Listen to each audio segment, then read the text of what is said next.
Bang! Needs Knives. I'm Jared. We are live, ladies and gentlemen. Live on Needs Knives. I didn't even know it was live day. That's why I wrote the title I did. I don't know why I thought it was Tuesday. And then I looked at my phone. I was like, oh shit. Like when I had like 15 minutes. So here we are. How's everybody doing? Hopefully everybody had a good holiday and another good holiday coming up. I've always had a good time on New Year's, so me and my family have always thrown like pretty big parties on New Year's. It was always a huge celebration growing up. We'd blow stuff up, we all scream, on the New Year's, drop. And so it was always a great, great time. I'm not sure what we're going to do this year, but hopefully it's fun.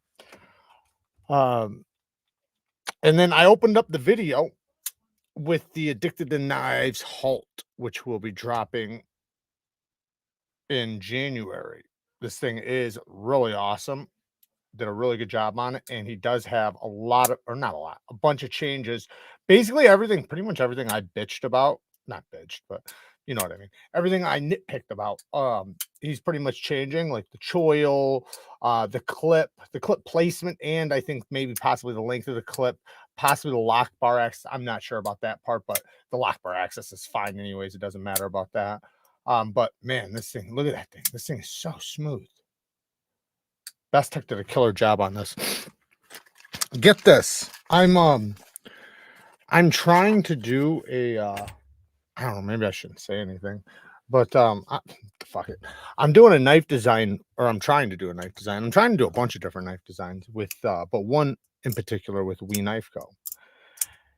And I had my knife design, whatever, and I wanted internal stop pins, and they came back to me and said something that their heat treat team or something like that is saying that they don't want to do internal stop pins anymore, as like something they're having issues like with blades breaking or something like that during heat treat process or something. And I can't imagine that to be 100% true. So I'm thinking maybe there was a miscommunication, because when I'm saying internal stop pin, I mean where the pin is connected to the blade, and there's, let's just grab one. This has an internal stop pin right here. So where the stop pin is actually connected to the blade. So as the blade moves, the pin moves around here, and then there's a little track around here and around on this side, right? So when it opens up, that pin follows around, or here, follows around, and then bam, hits right here. And then when you close it, it hits over here. So that's what I wanted, right? So I think what they're talking about is where the pin is on the inside of the handle and it's cut out in the blade. That I could kind of understand, because I remember a long time ago, the first time I seen that, I remember thinking like, that's gotta be like, I thought like this has gotta be hazardous, because you're taking so much material out. It's like, think about like just completely milling a complete line across the bottom of this. Like, that's got to make the blade fragile, right? So I'm hoping that's what they were talking about, and that it's not about the way I want it, because I think they were trying to like get me to put the stop pin behind the edge, and I won't do that, because that to me is a no. You don't do that, because that's where you sharpen in the future. If you chip your edge and you need to sharpen steel away, if you need, and then to do that, right, when you sharpen enough steel away, the next process is always adding a choil, right? Adding a choil, whether it's a sharpening notch or a full choil, you have to add something in order to separate the two, the plunge grind from the edge. And the reason why is because if you don't, when you start sharpening, the thing will naturally recurve, because this will be thicker back here, so it doesn't sharpen up as fast as this. So what happens is this will stay there, and then this will sharpen up faster, so it'll start recurving the blade, unless if you just add a sharpening notch. But if you have a stop pin there, then that screws that up. So I don't want to do that, because to me, and I haven't said this yet, but my next, if I have to, I'll wind up saying it, but just that I think it's a poor choice from companies to do that. I think it looks bad on companies, and I think companies, in many cases, it makes it seem as if they don't care about the end user. because if you did, you would care about the life of the knife after it leaves the shop, right? The life of the knife means how many sharpenings can it handle, right? How many sharpenings before they have to add their own choil in? You know, all those little details. Can it be sharpened properly? You know, so on and so on and so on. But when you start adding a fucking stop pin there, it makes it seem like you don't want your knife sharpened in the future. And I've seen some that are like really bad, like they're super close. Some of them they're back there, but they're so far away, you know, you're never going to sharpen that much steel out. And I kind of get that. In that case, like whatever. But when it's so close that it's like, you know, you're going to wind up sharpening it away, or that you can't even add a little sharpening notch, that sucks. Sharpening choils and T8s. Exactly. Gotta hop out and back. I ain't got no sound. Wife has it on hers. All right. Well, I'll see you soon. I seen somebody was asking earlier before we started. I seen they asked something about the donations thing. It's right next to the there should be a little money sign next to the arrow where you leave comments. That big fixed blade in the thumbnail. What was that model? That's the Predator knife. But you know what though? Check this out. Man, I almost got this. And it's not that I denied it. They reached out to me and asked me if I wanted to check it out.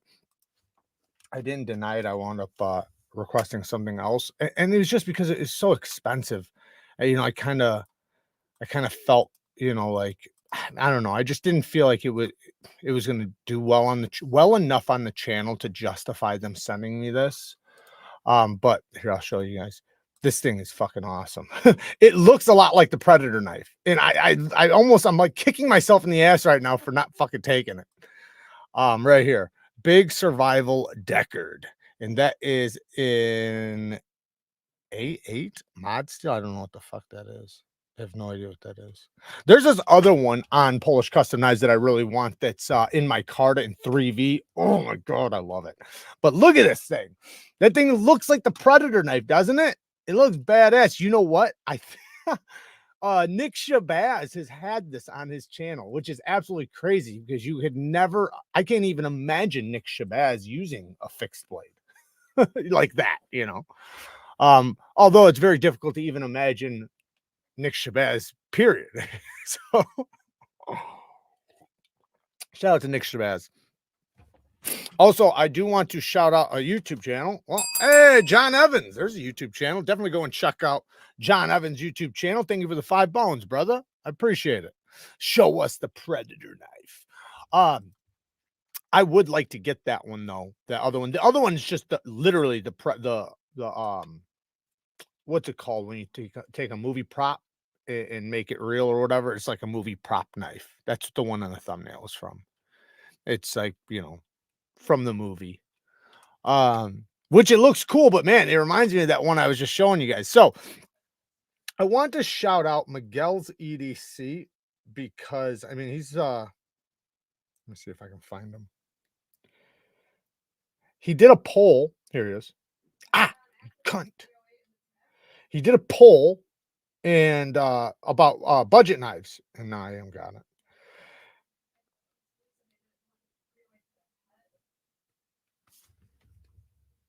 There we go. All right, let me see if I can just pop this up. So I'm just gonna shout his channel out really quick. I want you to look at this damn poll. What is going on? There we go. All right, now I can pull it up over here. Give me 1 second. No, go to history. All right. Okay, so here, let me pull you guys in so you guys can see what I see.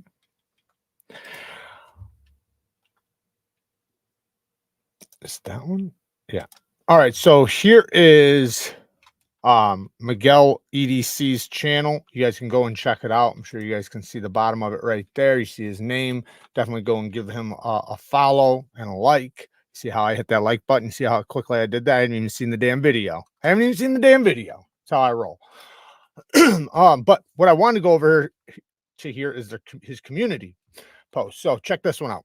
He has 4 different knives here. Can you guys see that? Yeah, 4 different knives here. you know, and basically, which one do you think is the best EDC under $100?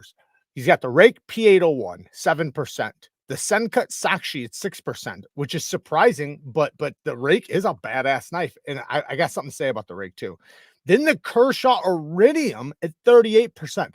That was kind of the biggest shock to me in here, but the Vision G or the Vision FG I knew was going to win. So that's what I picked too. As you can see.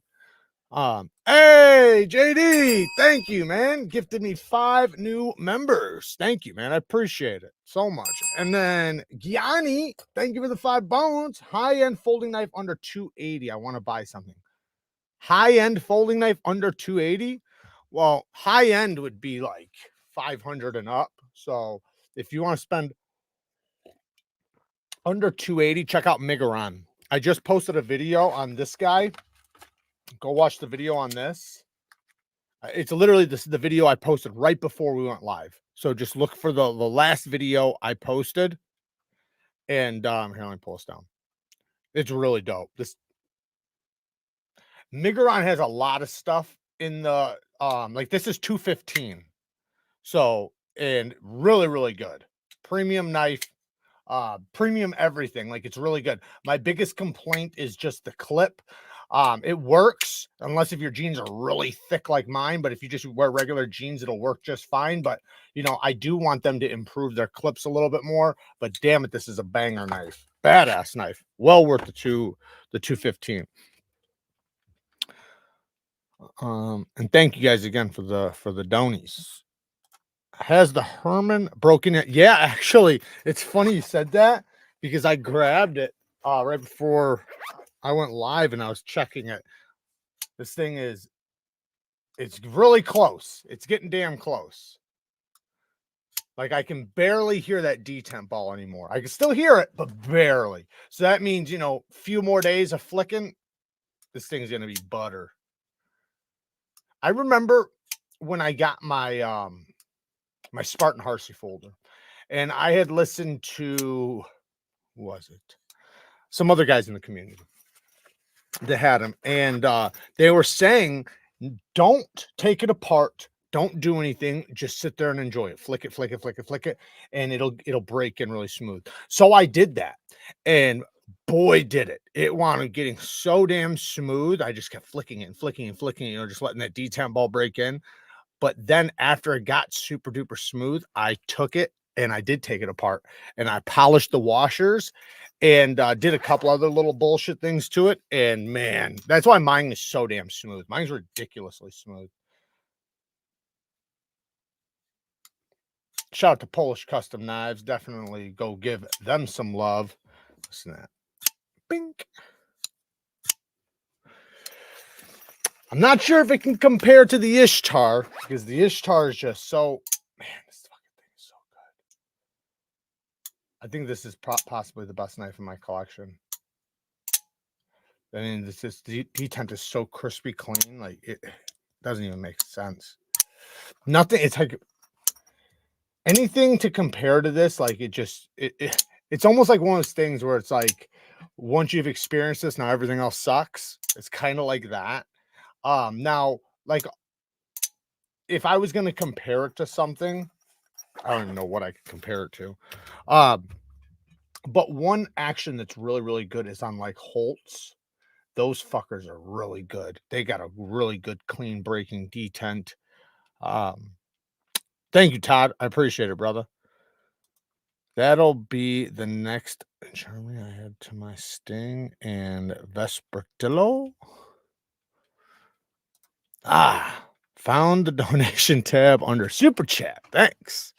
No problem. No problem. I remember I used to be the same way, man. It wasn't that long ago. Not at all. I still don't know a lot of stuff. Hey, Peter. Thank you for the 5 bones. Been flipping my new Herman since Friday, and it's broken nice. Which one did you get? Which one did you get, Peter? What's up, Dick? What you think of the Tor Viper fixed blade?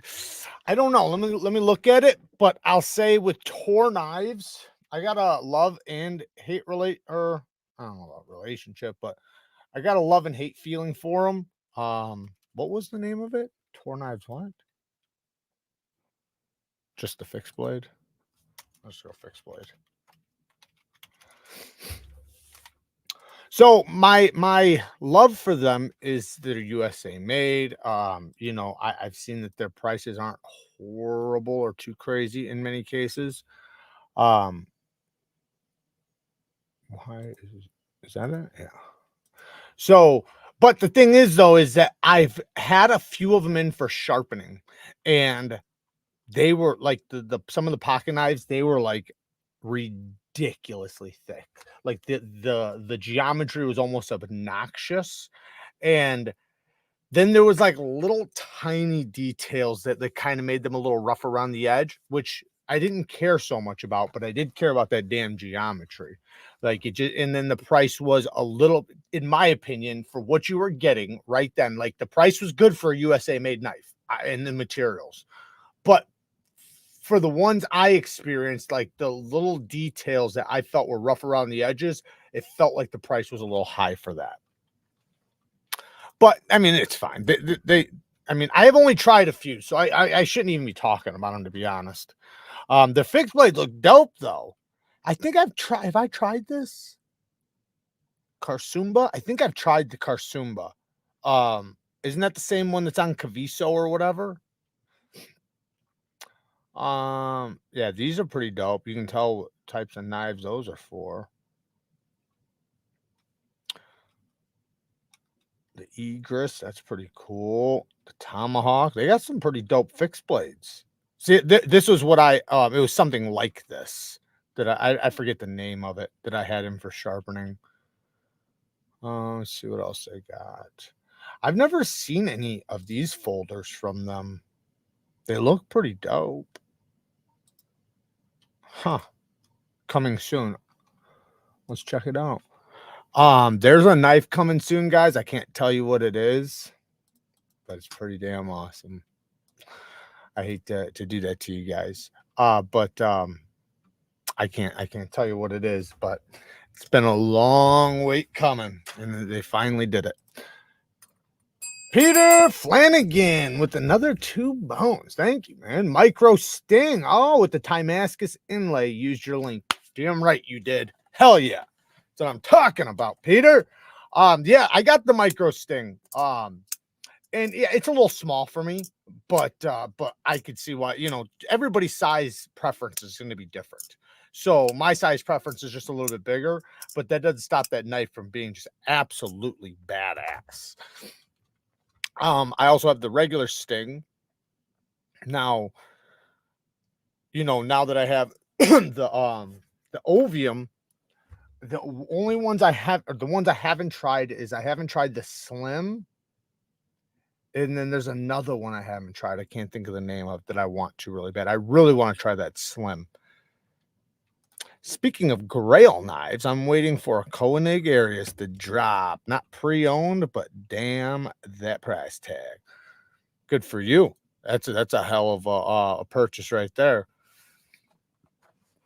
And those knives, man, one cool thing about those is that it holds value. You can always resell it. You can always trade it. It's like money, right? So as long as you don't fuck it up, obviously you can take and do some dumb stuff with it and mess it all up. But if you keep it pristine and keep it nice, that doesn't mean you can't use it, but keep it nice, right? Try to keep the factory edge on it as long as possible, you know, by honing and stropping and stuff. Use it lightly.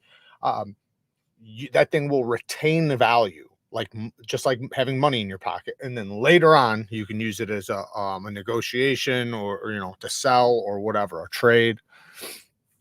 PMP Alpha Beast is so fun. Just got the Magna Cut version. Hell yeah. Yeah, I got that 3V one too. I think that's what it is. Hey Jared, my wife got a tactile Maverick for Christmas. However, the crossbar lock seems kind of stiff. Any way to fix that? Okay, so one thing, that's kind of weird that it's stiff because I always felt like theirs were weak. You mean stiff? Do you mean stiff like lock stick stiff, or you mean the springs feel stiff? So if it's lock stick stiff, like it just keeps sticking, clean the lock face off. So take and open the blade. Open the blade like this, and right there's the lock face. Clean that really good. So when you lift it and the bar goes up right behind that, it's a nice clean area. You're gonna have to open and close it like a dozen times, if not more, and keep cleaning it and clean that bar off. Now, if it's the springs, you know, the actual spring tension, just keep using it. There's one thing you can do if you want. You can compress the springs like that. So you just open it up until the bar drops as far as it could drop, you know, before, you know, it continues to open, and just leave it like that. Leave it just sit for a couple days. That'll compress the springs a little bit. But to me, I just use it. Because what you don't want to do is you don't want to take it apart. And I've done this. I've seen many people mess up their knives doing this, and I've also even messed up a couple knives doing it. Not messed them up. You could always replace the Omega springs, but I've messed up Omega springs trying to bend them. So I just say don't even do that. Just break it in naturally. How do I claim a membership? You can become a member. It's linked down in the description. You just click on the link, and it's also should be next to the subscribe button too. And then you gotta pick a tier. And Kevin just became a member. Shout out to you. Shout out to the new member, man. I appreciate it. Whoa. I missed a super trip from Gianni Vegas and 5 memberships from, oh no, I got that one. I got the JD for EDC. Did I miss something? I'm sorry if I did, guys. I'm pretty sure I got it though. Maybe I was just a little bit behind. Thank you guys. Thank you guys so much. And you know, the memberships that massively help the channel, guys. You guys are awesome, and we greatly appreciate it. I know we didn't get to do the last membership live because of the holidays, but we're going to be back on track after this one. I do have one day that I have to give you guys, so we'll probably do like an off day of some sort. We'll figure it out because I still got to put together this damn giveaway. I got to do this soon because Patreons, we're closing down the Patreon. So some people's things are going to end like on the 31st. So I got to make sure I do that video and at least get their comment so that I can see if they won and figure out a way to get a hold of them. Just ordered the Artisan Carbon Boa. Ooh, yeah. Can't wait. Was based on your recommendation. That's a good one. That's a really good one, especially if you like the 3.25 size, because you know we all have a different size preference, right? Like, you know, 3.5, 3.25, right? Still a full size knife, 100%. So that's a great 3.5 inch knife where it's not too big, it's not too bulky, it's also not too small. It's like right there in that perfect area where you have a very capable sized knife, but it's not crazy. It's not obnoxious. Did you not like Patreon? So there was a few things. So one, I started Patreon obviously for money, right? But I started Patreon to give stuff to the patrons, right? My idea was that if I gave more than I was making every month, eventually a lot of people would fill it in, and then it'd be big enough to where I could make money. I went an entire year. I never made $1. I literally gave way more than I ever made every single giveaway. So and then this is the thing, that wasn't the big deal. I didn't give a shit about that. But what I did give a shit about is at the end of the year, I have to pay taxes on it all. So it just like literally I paid for everybody to be patrons. That's why I'm closing it. And also they take a huge percentage. They take like 40%. So they take 40%. Then they want me to pay taxes at the end of the year. Plus I'm giving away more money in knives than I'm making. It's just not good for business. It's a if it would have worked out, it'd been great. If people would have been like signing up constantly, and it was my fault. I should have announced it more. I don't know. I was just feeling some sort of way, like telling people, oh, sign up to my Patreon, sign up to my Patreon. Like, I don't know. It just makes you feel a little weird at first. Eventually I was doing it a little bit more. And especially, you know, because there was nice giveaways, man, we gave away some badass shit on there. But, you know, it just never really turned out. And I never wanted to post content on there because this is what you gotta understand. Patreon, some people are lucky with Patreon, others are not. I'm always awaiting. I hate the thought that I'm always waiting for them to cancel my shit and keep my money. Not that it's a lot of money or anything, but it's just the point, right? So I just, you know, and like I said, and after all the other bullshit, how much they take, the taxes and everything, it just winds up becoming a fucking nightmare. So I'm just gonna close out and do the memberships here. They take less money here. So I think they take like 30% instead of like 40% or something. And then I don't know exactly what to take. I gotta look it up. I still have to pay taxes on it, but which is weird. I don't know how that works because it's a donation. You shouldn't pay taxes on donation, but I think because it's considered a service, I think at first, when I first started it, I was actually getting away with not doing taxes on it because it was a donation thing. And that's also why I wasn't posting content. That's exactly why I wasn't posting content, because otherwise it was a service. So it's a bunch of bullshit. I don't even know what Patreon is. Send them a W-2 for the 40% so they pay the taxes on it. Send everybody. Yeah. I'm pretty sure they actually upped the price for people too, with like, and I knew they were going to do it because they send me things saying, hey, just so you know, we're charging people 5 cents more or something, like whatever. So say if you wanted to donate $5 to me a month, it was charging like $5.35 or something like that. So like, and those things constantly creep up, and you know, it's not something that when you first sign up for that you consider. Ed Durbin's been a member for 22 months, man. Can you believe we've had a membership for almost a year now? Isn't that crazy? Has it been a year yet? That's nuts. What is the best sheepdog variant? Clutch lock or button lock? Definitely the clutch lock over the button lock. In your opinion, what difference does it bring in an everyday EDC uses?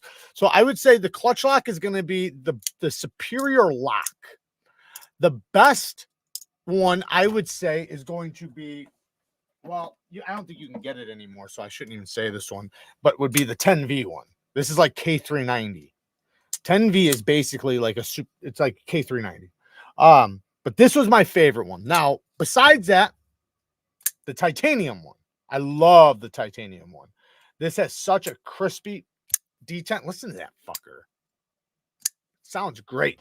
But as far as the clutch lock and the button lock goes, clutch lock all day, because button locks are nowhere near as strong as a clutch lock or crossbar lock.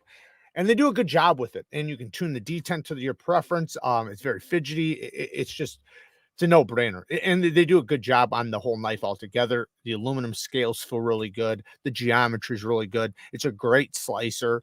They make great box destroyers. Like if you're breaking down cardboard and stuff, these knives are great. Like they are absolute beasts. This blade shape just works really good for the pinch grip to get down into the seams, you know, like to go down the walls of a box. I have a box right here. No. To go down the walls of a box and then like to score around the sides and stuff, and then to break it down, man, it works so good. I mean, it's like a giant utility blade. John Evans been a member for 22 months. Shout out to you. And Seems Logical has been a member for 9 months. If storks bring the babies, who brings the storks? That one went over my head, brother. I have no idea what a stork is. KIZER kills it in my Carta. Yeah, and this one, I wish they wouldn't have discontinued this one, because I would love to talk about this one all the time. The 10V one with this beautiful brown micarta. This is like some of my favorite micarta from KIZER. It's really, really good.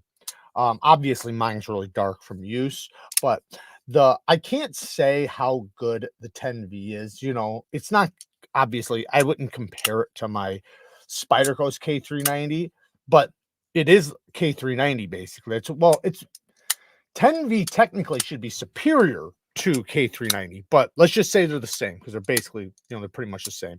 I would say that this isn't going to compete with a Spyderco's heat treat, but it's still pretty damn good. It's still held an edge for quite some time.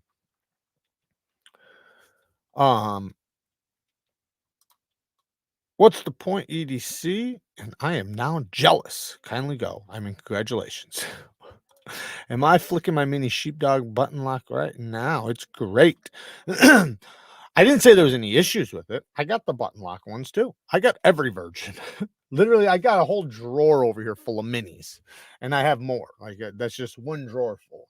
I got probably more sheepdogs than any knife. I literally have an entire sheepdog collection. All right, Chris. Thank you, man. When are you design? I'm in the middle of it now. I have hopefully one design going on with one company, and then I have another company getting back to me in a few days on the 3D rendering and everything.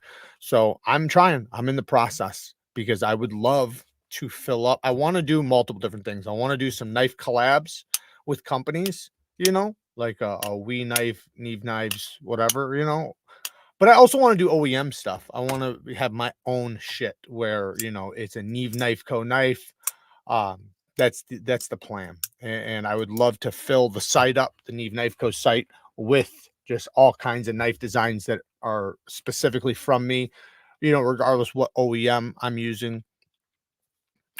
My problem is man, I'm an asshole. I'm just, it's like I spend so much time nitpicking and criticizing knives that I can't allow my knife now to have the same criticisms, right?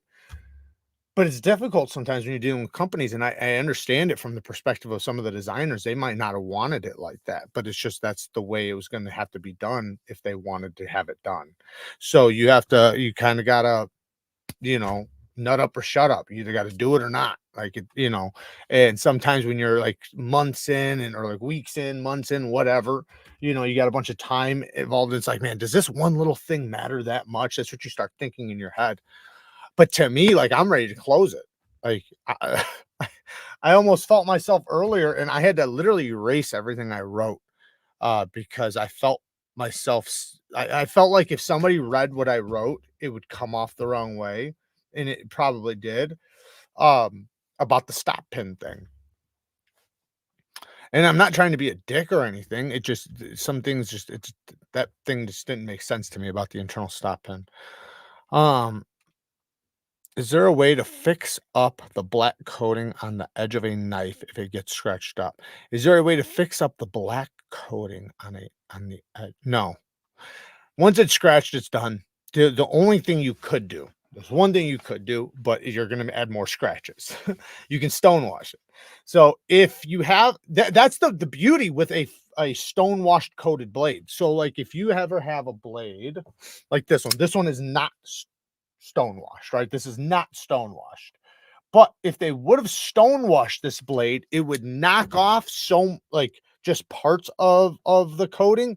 So when you start using it, you wouldn't even notice, because it's not going to be streaking lines because that thing's already been tumbled in rocks for hours. So that's why I think getting a stonewashed coated blade is usually the best. Trying to see if I had one sitting here. No. Oh, this one. Here we go. So this is a stonewashed coating right here. See that?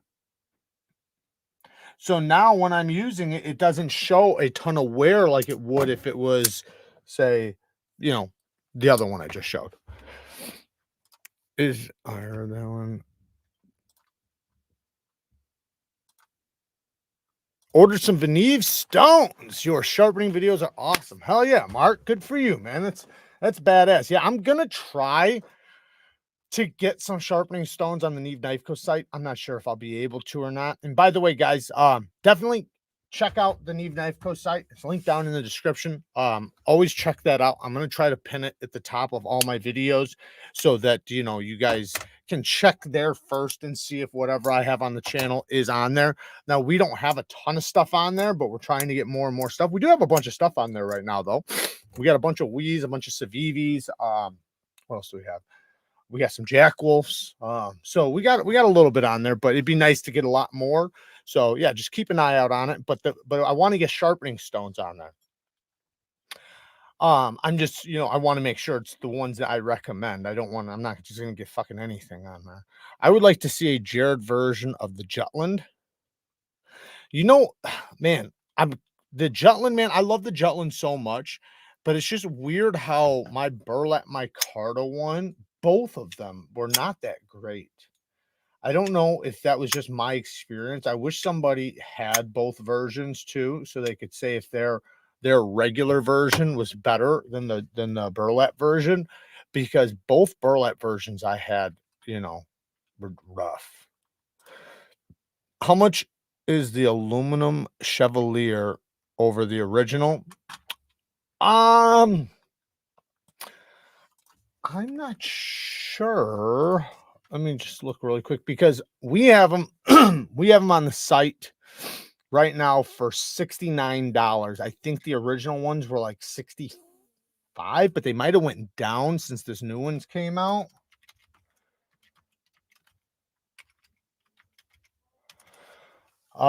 So it looks like for the micarta one, 69, same price. Holy shit. What? Does that make sense? 71. So it's between 69 and 89 if you get the Damascus.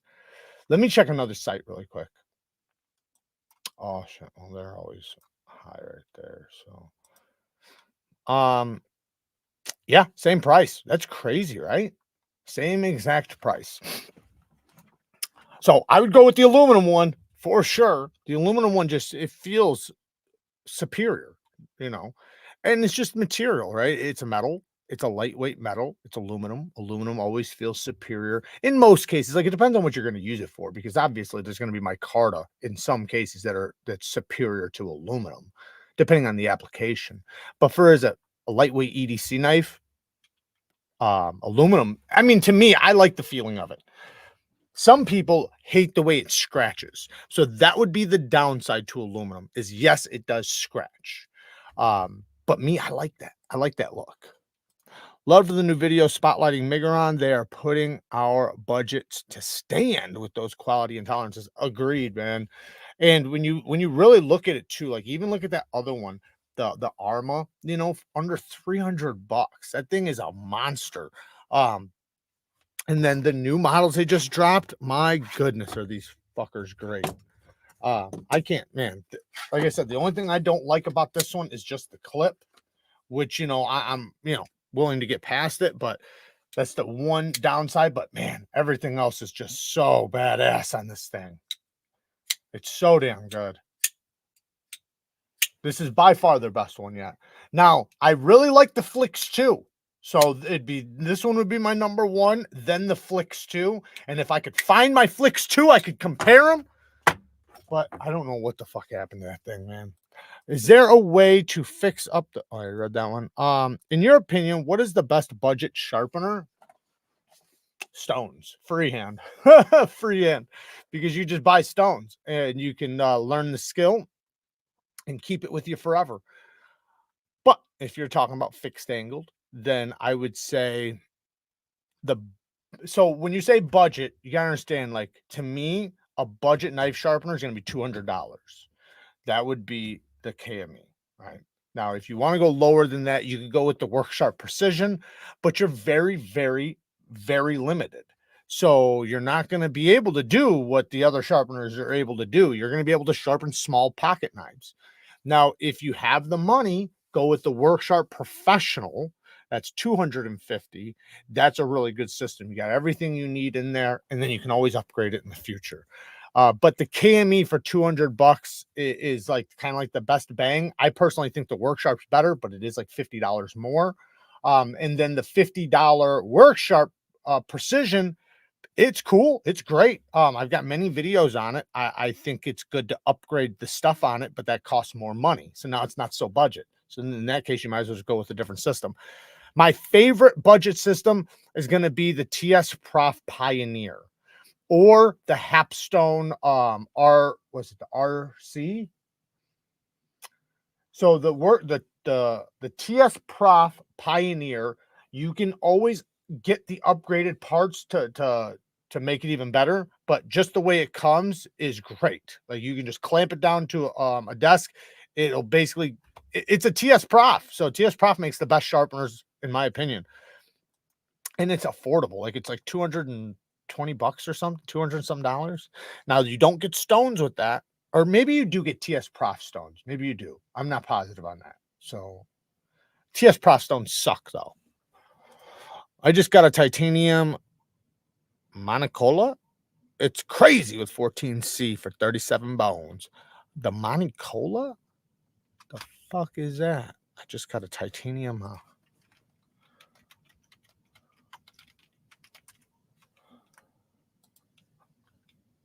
I'm guessing this is what it is. No, it's D2. You said it was 14. Oh, wait, no. Yeah, I don't know what that is, buddy.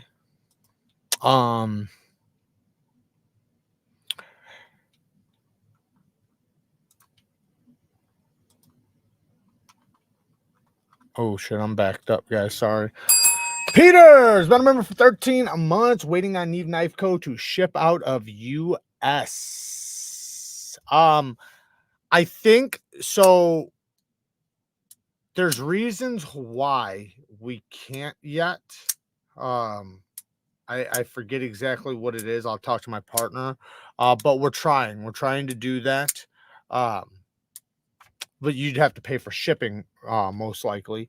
But yeah, there's things we have to do to be able to do that. How much better is the aluminum one? I'd say quite a bit, because it's kind of like this, right? Like say if you had a PM2, right, in G10, a G10 PM2, and I threw titanium scales on it. How much better is it? A lot better, right? It feels different, it sounds different, the lockup feels like so many things change about the knife. Now, I'm not going to say like that much changed on the knife, but you can definitely feel a difference. Like it feels a step better. It does. Because and some of it might be for weight, because the micarta is so light, and aluminum is light, but it does add a little bit of weight. So that definitely, at least in my brain, it's like weight equals more money, even though that's absolutely not true. Kershaw leak thoughts. I love the Kershaw leak. But you might want to stay tuned for January. But yeah, I love the Kershaw leak. I've always loved it. Hi Neeves, do you think it's worth it to spend the extra money for the TS Prof Pioneer over the cheaper Hapstone RS, especially for larger knives?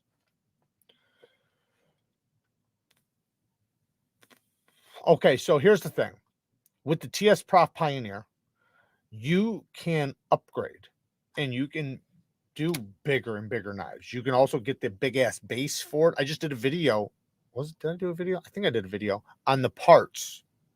I think I did. Was that just in a live? I don't remember. Anyways, I have the other parts for it. So I think I filmed it. But you can get other parts for the TS Prof Pioneer to upgrade it better and better. Same thing with the RS. So with the RS, when you get the base model, and to be honest, you kind of need the other clamps. Like you can get by with just the two clamps that it comes with, because the base model for the Hapstone RS, it comes with two little clamps. Okay, they're not the best, right? They're good, they'll work like for just specific stuff, but when you start getting into weird blade shapes or spider codes and stuff like that, you're going to want one of the other clamps, at least one, right? If not both. So you're going to want to upgrade that too. That doesn't mean you can't use it right the way it is, right? Most of your knives will be able to sharpen just fine. It's just they're going to find some knives where it's like, oh, I wish I had this other clamp. So, and with the TS Prof Pioneer, they got the same thing. They have other attachments to make the clamps better, to make it clamp different shapes of knives and stuff. And that's kind of what you want to get no matter what system you get. This is the thing. Every single system, I don't care what system it is limited. They all have their limitations. And then they have add-ons. So you buy it in its limited form, right? Which will work. It'll work for most sharpening stuff. But then you add over the months, you add all these little features. And then in the end, you wind up having a system that can do anything. But it does take more money and time. You don't have to buy it all at once. You can just buy it, month to month or whatever. But I would say with both of those, you're gonna have that. The TS Prof Pioneer is a little better though. It's a better system as far as the materials, the tolerances, how tight the tolerances are, all that stuff. The HAPSTONE's great and it's super lightweight, but the Pioneer's a little bit better, and not much. Like they're pretty close. And if you want to save money, there's nothing wrong with the HAPSTONE. I love the HAPSTONE. The HAPSTONE works great. So if you don't have the money for the Pioneer, get the HAPSTONE. The HAPSTONE's great. In your opinion, who makes the best feeling micarta? USA. USA micarta. Nothing compares to that. I know that's not a brand, but technically, micarta is a brand.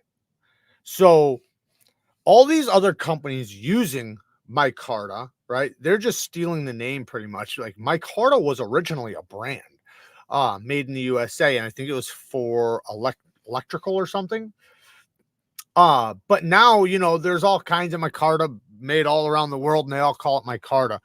But there's some companies that make USA micarta, and that's where some of these other companies like KIZER. I heard KIZER either gets it from Europe or from the US, their micarta. So you can buy our micarta, and that's what the companies do when they want to get the good stuff. Like Riet does that. As far as I know, KIZER, Best Tech. Now you can tell when they get the Chinese shit because it looks like dog shit. Have you seen the Boker Kalashnikov automatic utility knife yet? I have not. I was never really into the Kalashnikovs. I've known a lot of people that have had them. I just never really got into them. Thanks for that. Looking at the 250 range. Yeah, I would say go with the Pioneer or the HAPSTONE. But this is the thing. You don't have stones for that. So if you want a complete system for $250, go with the WorkSharp. The WorkSharp, yes, you can still do additions to it. So I'm not saying you're not going to want to do add-ons later, but what I'm saying is you have everything you need to start sharpening. If you buy the other two, the TS Prof, I'm not positive about the TS Prof. It might come with stones, but it might be more money. But their stones suck. You're going to use them for a couple weeks, and then they're going to be fucking shot. So you're going to have to buy new stones either way, right? Hopefully they come with stones at the very least, so you can at least start sharpening right away. HAPSTONEs, they don't. They don't come with stones unless you buy the stones extra. The WorkSharp professional system comes with all the stones you need, a strap, a ceramic, a digital angle finder. It literally comes with everything you need to start sharpening now. Yes, you can add additions to it later and build it up and make it even better, so that you can use other stones and stuff, but at least fresh out of the box, you can use it. What? Thank you for the 1999. Your vids on best under or the best hard use, etc. Thoughts on Praxis Carbon Gold? I'm torn between it and the Sheepdog. Shout out from Saudi Arabia. Shout out to Saudi Arabia. And man, it's hard to beat the Praxis. The Saviti Praxis is like one of the best budget knives. Just as far as just a user goes, right? If you want an all-terrain knife, pocket knife, something that could do self-defense, it can do work, it can do anything, the Praxis is your go-to. A Sheepdog is limited, right? And it's limited, but it's great, right? Sheepdog's great, but that blade shape is still limited, right? You wouldn't want to defend yourself with this. You probably could, with slashing and stuff, but I think the Praxis would probably serve you a little bit better. But then again, if you're getting it for work, right? If you're getting it for specifically work, then that's a little bit tougher because this is a phenomenal work knife. But the Praxis is going to be a little bit more versatile. So I'm going to go with the Praxis. The Carbon Gold, it's so on that particular model, it's super shiny. So the only problem with it is it's a little bit slippery. So just know that it's not going to be. Some people just rough it up with sandpaper or something, but then it might look like shit. But just know it's going to be slick. It's not going to be something super grippy. Talika says Hinder S45 VN versus their 20 CV. I think the S45 touches up better for me on the strap. That's possible. That's actually probably, of course, because 20 CV has more wear resistance, so it's going to so S45 should strap better, but I don't know as far as like which one they're doing a better job with. I have to imagine the S45, and I only say that because 20 CV, it seems like everybody's kind of doing, it's a shit show for everybody. Seems like M390 does a little bit better for everybody. So yeah, I think the S45 is probably done a little bit better. What do you think about the Lansky? So I had a Lansky. I grew up with a Lansky. It's good, but it's not great. So it's good if you get the diamonds. So the problem is the $50 set is aluminum oxide. If you want the diamonds, which is what makes the system, getting the aluminum oxide set, it just sucks. It just is too slow. Now, once you introduce the diamond plates, now it works. However, it's still not the best because the stones are so small. So for $100, you could, it's almost like you just save some extra money and get a better system. But it works. It does work. So I'm not saying it doesn't. If that's what you got, that's what you got. It does work. But one thing I do love about the Lanskys is their stones, as far as you can use them for other things. So I have a bunch of Lansky stones, and I use them for freehand sharpening. I use them for touching things up. I love their ceramics. They got their sapphire I like. So there's a lot of cool things about their stones, and they actually are good quality stones. Like even their diamond plates are good quality, but they are very limited because of how small those stones are for fixed angle sharpening. Waiting on an AM8 Prayert 2 and a Megaron Curix flipper. Hell yeah. What do you think of? Oh, I already read that one. Oh, you asked diamond sharpener, Lansky diamond sharpener. So as long as you're using the diamond plates, I'd say that it's good, but it's not going to compare to a KME, right? Because this is the reason why. So a KME uses 1x4. Lansky uses a 1/2 inch by 4 inch. So you're getting half the stone. So that tells you right there that it's going to take you twice as long, right? Now compare that to a 1x6, right? A 1x6, you're going to take like 3 or 4 times as long. So say if you see me spending 20, 30 minutes on a sharpener, if you have a Lansky, you're talking about hour and a half, 2 hours or something, right? So that's kind of the thing, Now you can raise the angle and make sure your angle's high, so you're not really removing that much steel, but then it's like, how you're not getting the best quality edges that you'd want to get unless if you spend the damn time on that thing. Just got a TRM nerd in Magna Cut with extra blue marble scales for Christmas. Hell yeah. I'm not sure if there's still TRMs left, but I linked some the other day. There were some TRMs available if anybody's interested. Who out there can make a Warncliffe blade out of Magna Cut or K390 that would drop in a bug out 535? Transparent Knives. Shout out to Transparent Knives. Brian from Transparent Knives does that. Where do you find the Pioneer for 220? Their site says 270. They might have went up. I don't remember. I'll look really quick. Remember, I'm basing it off of when I did my review. I don't remember. I might be. I thought it was 220 though. I'm pretty sure I thought that was true, but let me see what I see here. I'm not seeing shit here. 267, yeah. Yeah, it's too okay, but that's with stones. So that's not bad. That's not bad. Even with their shitty stones. Sorry, man. Yeah, that's not too bad because you're gonna have to get stones either way. Just remember that. Always look when you buy a system, look at what comes with it because you're gonna need multiple things. One, you don't need a digital angle finder, but you're going to want one in the future, right? So you can add that or whatever or not. don't don't spend the money on the ones they try to sell you though, because like TS Prof will sell you one that's really expensive and it doesn't make sense. You can get one for like 10, 15 bucks from Amazon. They're worth the exact same. So just get any magnetic digital angle finder. So anyways, but always look and see, does it have stones? Does it have straps? You know, things like that, because that's an expense.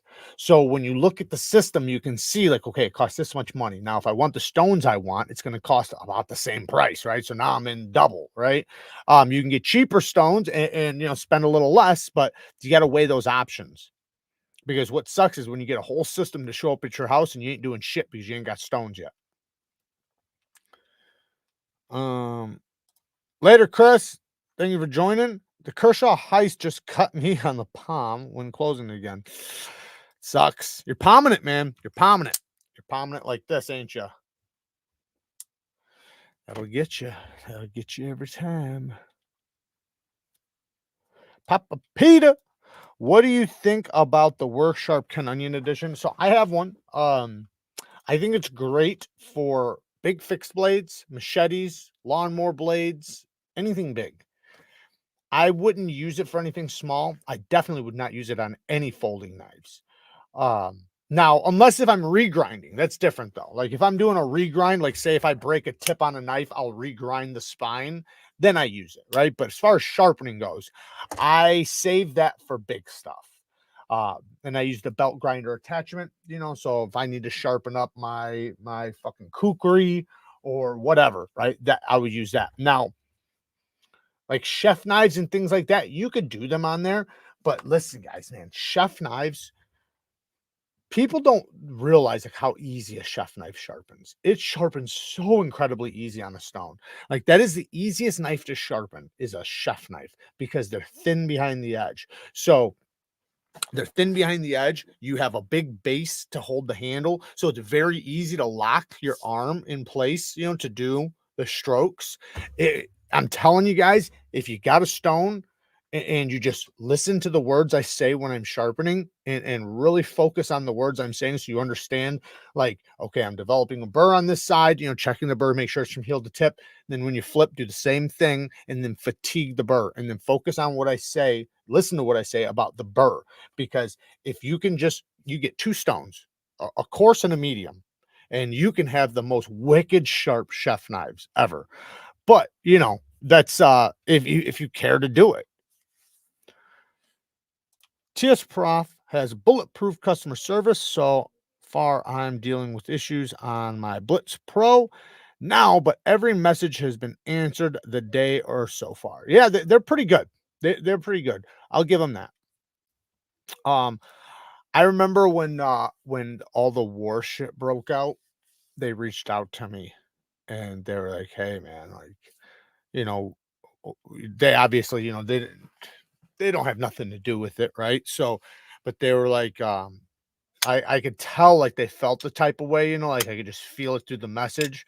And they were like, you know, because of everything going on right now, you know, we're worried about, you know, our relationships with some of the USA, you know, the people in the USA. And they were basically like, I hope this isn't gonna, you know, hurt our business, you know.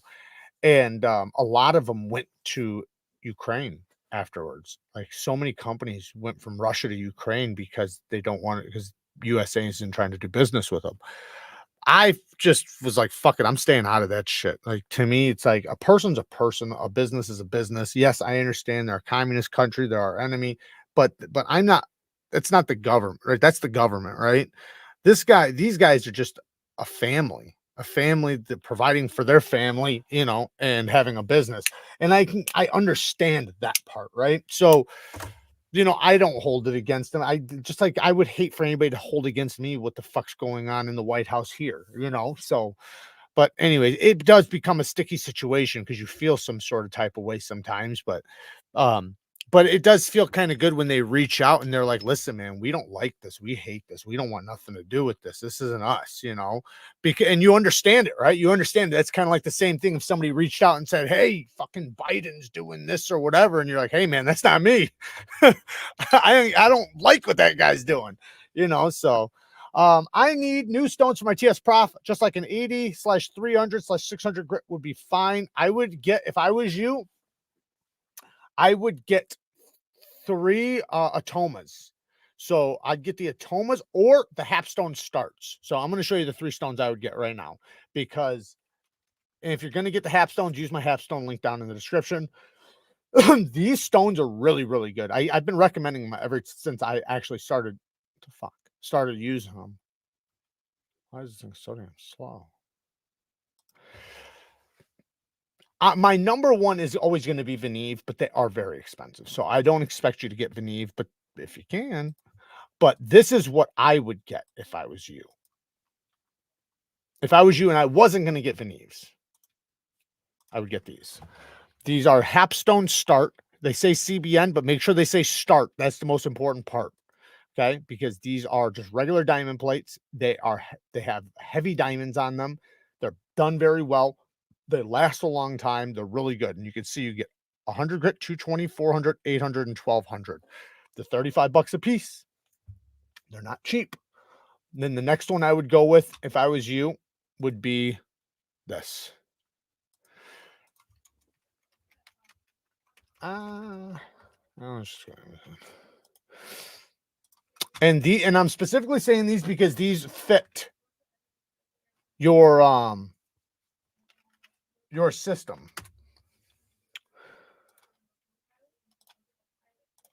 So this is the next one I would get. If not that one, then this one, or vice versa. It doesn't matter. You can pick either one. But Atomas. So I'd get the 140, the 400, and the 600. That's what I would do.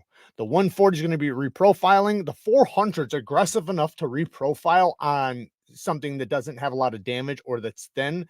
And the 600 is the 600. The beautiful thing with Atomas is they're more aggressive than they'll break in. So this will break into a 140. It's basically like 100 when you get it. The 400 is like a 300 and the 600 is like 400. So that's cool because that means it'll last a lot longer. Now you can also get a 1200.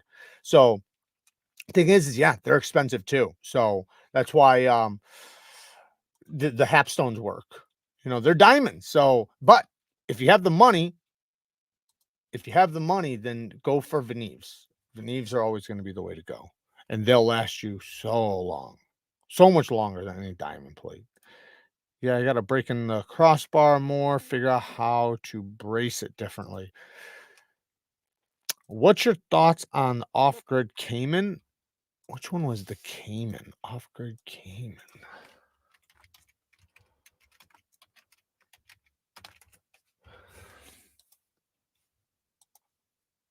Oh, you know, it's like a little buoy. I don't have no problem with it. To me, it's a self-defense slash EDC knife, you know, like you can obviously use it for basic cutting, but you can see that it's supposed to be somewhat tactical. Right, this is a very, very pokey tip. It's in line. Actually, it's lower than the center of line, which is even better. So, you know, it's really good for thrusting and utility cuts and things like that. I like it. I think it's cool. What's the size of it though? D2. Yeah, it's a good looking knife, good looking clip point. And I love how, like I said, the tip is lower than the center of the pivot, meaning this thing is going to be very good at opening things up, utility cuts, poking, stabbing. Blade thickness 3.1, blade length 3.2 inches. Yeah, it's a good size knife too. Where's the total? Does it say? No. 60 HRC. Pretty much everything off grid does is pretty good. We love your knife ranking videos. Please keep the great work up and do more of those. Previous comments was limited. Had to do it again. Well, thank you, Muad. I'm not sure. What do you mean the ranking videos? You mean where I like go 10, 9, 8, 7, 6, those ones? Okay. If that's what you mean, I'll keep that up. I was wondering if you guys like that or not, because sometimes it's tough, man. It's fucking tough to put something in order. Like when I put something in order, man, like you gotta understand, it's taken me weeks to figure that shit out. Because I will fight demons at night over fucking one knife versus another, you know, and which one I like more. And I always fall back to like, for what?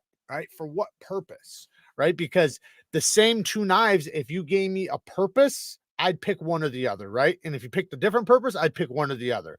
So, you know, it's tough sometimes because sometimes you like a knife the same, right? It's like, I love both of these knives the same. So to put one above the other one, it's tough. Someone posted on the Spyderco forum that it looks like they did a little work on the internals of the salt to improve the corrosion resistance of the hardware. Huh. So I'm guessing that that was their issue in saltwater, was the hardware was rusting. David Jewell with the 5 bones. Thank you, brother. That's why we love your channel, for all the great questions and the better answers. Thank you, brother. I do appreciate it, man. What steel do you recommend for cutting mule tape all day?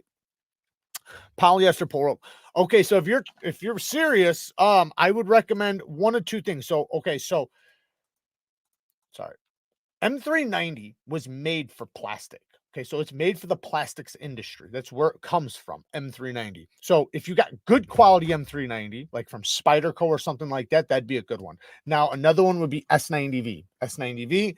Another one would be, okay, so another thing is that what you're looking for is a long-lasting working edge. I just want to be clear, because what you don't want is, you don't want, well, not saying it would be bad, but you'd rather have a long-lasting working edge than a short-lasting working edge. And what that means is, like, say if my knife is fresh off the sharpener, right? Fresh off the sharpener, I just sharpened it, and it has a crispy edge, right? The shaving hair part, right? That's the fine edge. Working edge would be how long can it cut paper, right? So however long I can cut, say, cardboard for before it'll stop shaving my arm hair, that's how long the fine edge lasts. Now, however long I can cut cardboard for before it'll stop shaving paper is its working edge. So high working edge steels would be like Maximet, right? Maximet would be like the ultimate Rex 121. Now these are expensive steels and they're high performance steels. They're not tough steels.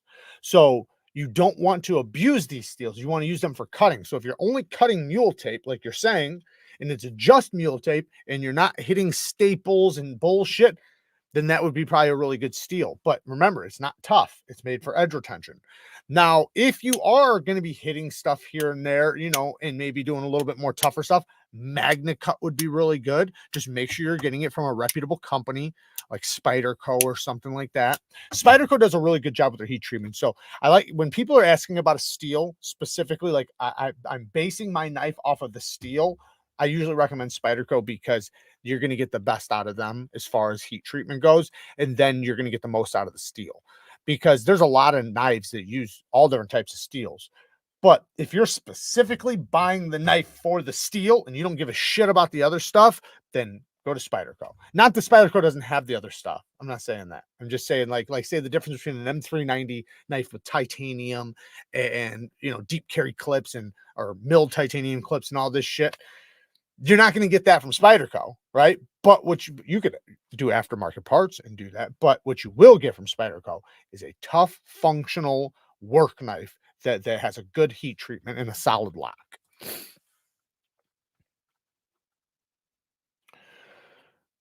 Oh, he's talking to World Stream. Never mind. My dumbass realized I could just rewind the stream.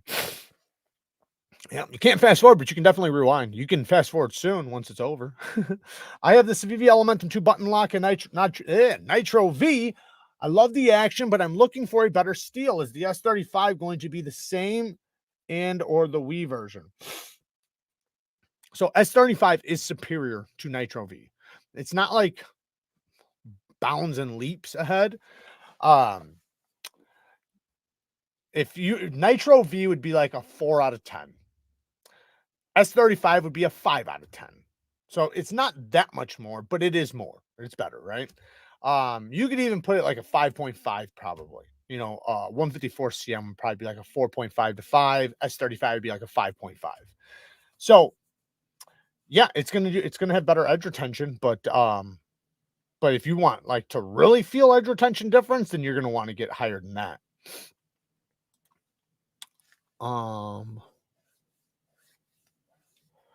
Maximet would work well as long as it's not lateral tension on the rope. Yeah, I also say hitting, because I find that the most common thing is people hitting stuff with the edge and tapping stuff, not like intentionally, but like, say if I'm cutting a rope, right? If I'm cutting a rope and when I go through it, I hit a table or a surface. And then that causes microchipping and things like that. Now, there's ways you can prevent that, by doing certain types of edges and stuff. Kevin says your videos have been pretty great. Between all reviewers, you have the best quality. Thank you, man. We can tell you give a shit and you're honest, and a lot of us buy knives based on your opinion. Dude, Kevin, thank you so much, man. That means a lot to me. Thank you. It always makes me feel good when you guys trust, what I'm saying, and you guys actually like the information, because I'll tell you what, man, there's a lot of videos I put a lot of work into that don't really get that much traction at first. They eventually do. It's kind of weird, because you'll have some videos like that are full of information and they bounce along, right? And they wind up bouncing along longer than other videos that do really well off the bat. So those are videos that wind up doing well in the long run, but you feel like shit after posting it when nobody's watching it, because you don't understand like all the work you put into it, and you're down to the little details and the information that you felt like was a must in this video for these people to know. And the person watching it is going to need that information, but then you post it and you're like, nobody's fucking watching this thing. You've spent 3 days on it and all this bullshit. It's like, damn it. But a lot of times they wind up doing well over the long run. But I'm always happy to hear when people get not good information, but if they like the videos and that they learn from them and it helps them and things like that. Because there's so many videos, even like right now, that I have that I want to do, because I kind of want to redo a lot of videos that I've done in the past, because now not only is my knowledge better, but my editing's like a lot of things are better. So I could just make a superior video, but also I have tons of ideas of videos I want to do. It's just, I know the amount of work that would go into making them, and you have to weigh out your options on what's worth it or not, Do you have any inside knowledge on the next big TS Prof sale? Pretty bummed I missed the huge Black Friday sale. No, I don't. I would imagine, I don't know, man. I would think, maybe in the middle of, I don't know, man, because I was going to say maybe after January or something, because, after Christmas and stuff, maybe, but I don't know. I don't have any information like that. I can ask them, but they, I don't know if they'll tell me the truth. Christopher, thank you for the 5 bones. A button on my sheepdog failed today. Could have been really bad. Blade won't close or lock open. Only flipped, never used. Couple things. One, you should probably return it. But besides that, right? Obviously return it, but if the button lock failed, now the blade won't close or lock open. So your button is stuck. You need to figure out that button. So the button is stuck behind the tang of the blade. You got to get something in there and mess with it and get it to pop out. Take it apart. So one thing you guys got to know is with button locks, you're going to run into this issue where if your scales, right, your scales go on flat, okay? If your scale happens to have, say, one screw start loosening or backing out, which happens from action, that's what happens from opening and closing, the pivot will start to loosen, right? Well, then the scales will go like this. That little bit, and it can be so tiny you can't tell, and that little tiny bit will make a button lock completely off. It'll make it fail. It'll make it have rock. It'll make it have the worst lock stick. It'll make it have the strongest detent you've ever felt on a knife. It can change the knife completely. So what you want to do is you want to loosen all the screws. So loosen every single one of them. This one, so that you can take one side off, right? So just loosen one side, lift it off, and then put it back on and make sure it's flat. Okay. So when you screw in the screws, Screw them all in lightly. Don't screw them all tight, screw them in lightly. And then proceed to go around and just do a little bit tighter, a little bit tighter, a little bit tighter, so that you get that scale to go down perfectly flat. You can also pinch it, you know, if you can just, you know, like when it's on the table, you can push on it and hold it down so that it's nice and flat while you're screwing it in. But that is 99% of the time the problem with me with button locks. I hit rocks all the time at work, so I put a 20-degree edge on my work knives. Yep. Well, that's what I was saying before. You know, you can increase the toughness of your edge with your sharpening. You know, like that. You know, doing a 20-degree edge bevel, doing a convex edge, maybe even higher than a 20 in some cases. Hey, y'all. Just got my Weir Knives Lucas back from the Way of Knife. I got the Spidey Hole mod, and it's so good. I need to try some of those. All right, guys, I'm backed up. So, wife just got me a Benchmade shootout for Christmas. What angle would you put on it? I've never sharpened crew wear. Well, that's an OTF, so probably like 20 degrees. I wouldn't go too low on it. Depends on what you want to do. Let me just look at it again really quick.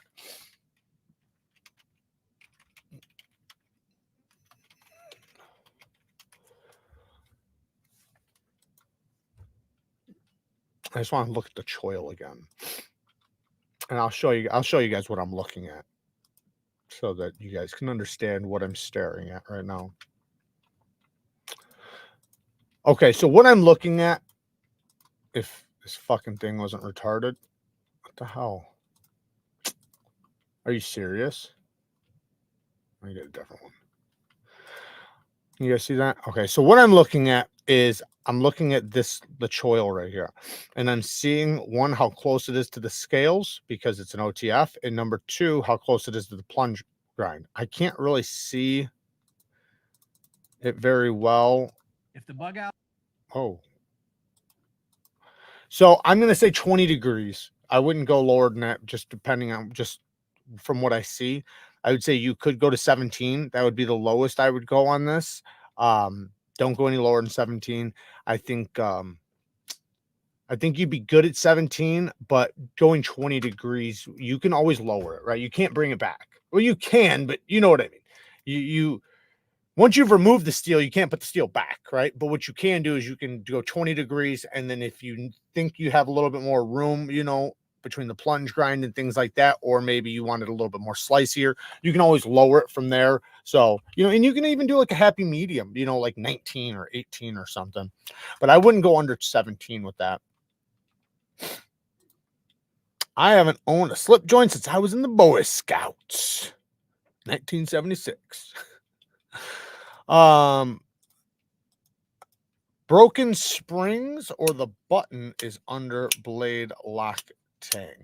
Yeah, something's stopping it from moving. And like I said, sometimes the scales, when they're off like that, that can pinch the button to where it's not firing straight this way. It's probably firing up or something. You know, there's so many different things that can happen.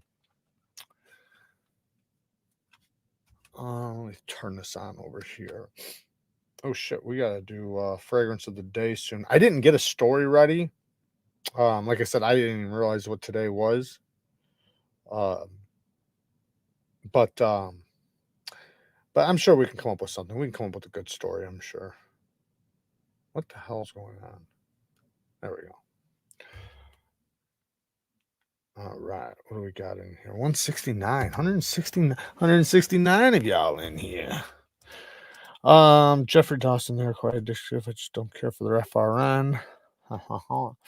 So, since we're sitting here with a little bit of downtime, really quickly, we're gonna go over a fragrance of the day. I actually have a very, very budget banger, and then I have a sweet fragrance. I actually have two sweet ones. So you know what? I should let you guys just pick. So I picked a few different ones. I got an earthy, a sweet, a tobacco, and a sweet spicy. Yeah, I'm gonna call it sweet spicy. What do you guys want? What kind? I'll tell you what I'm wearing today. What I'm wearing right now is actually 1 million parfum. from Paco Rabanne. This is a sweet fragrance, very sweet, like super, super sweet, almost like a candy sweet, but you know, in a masculine way.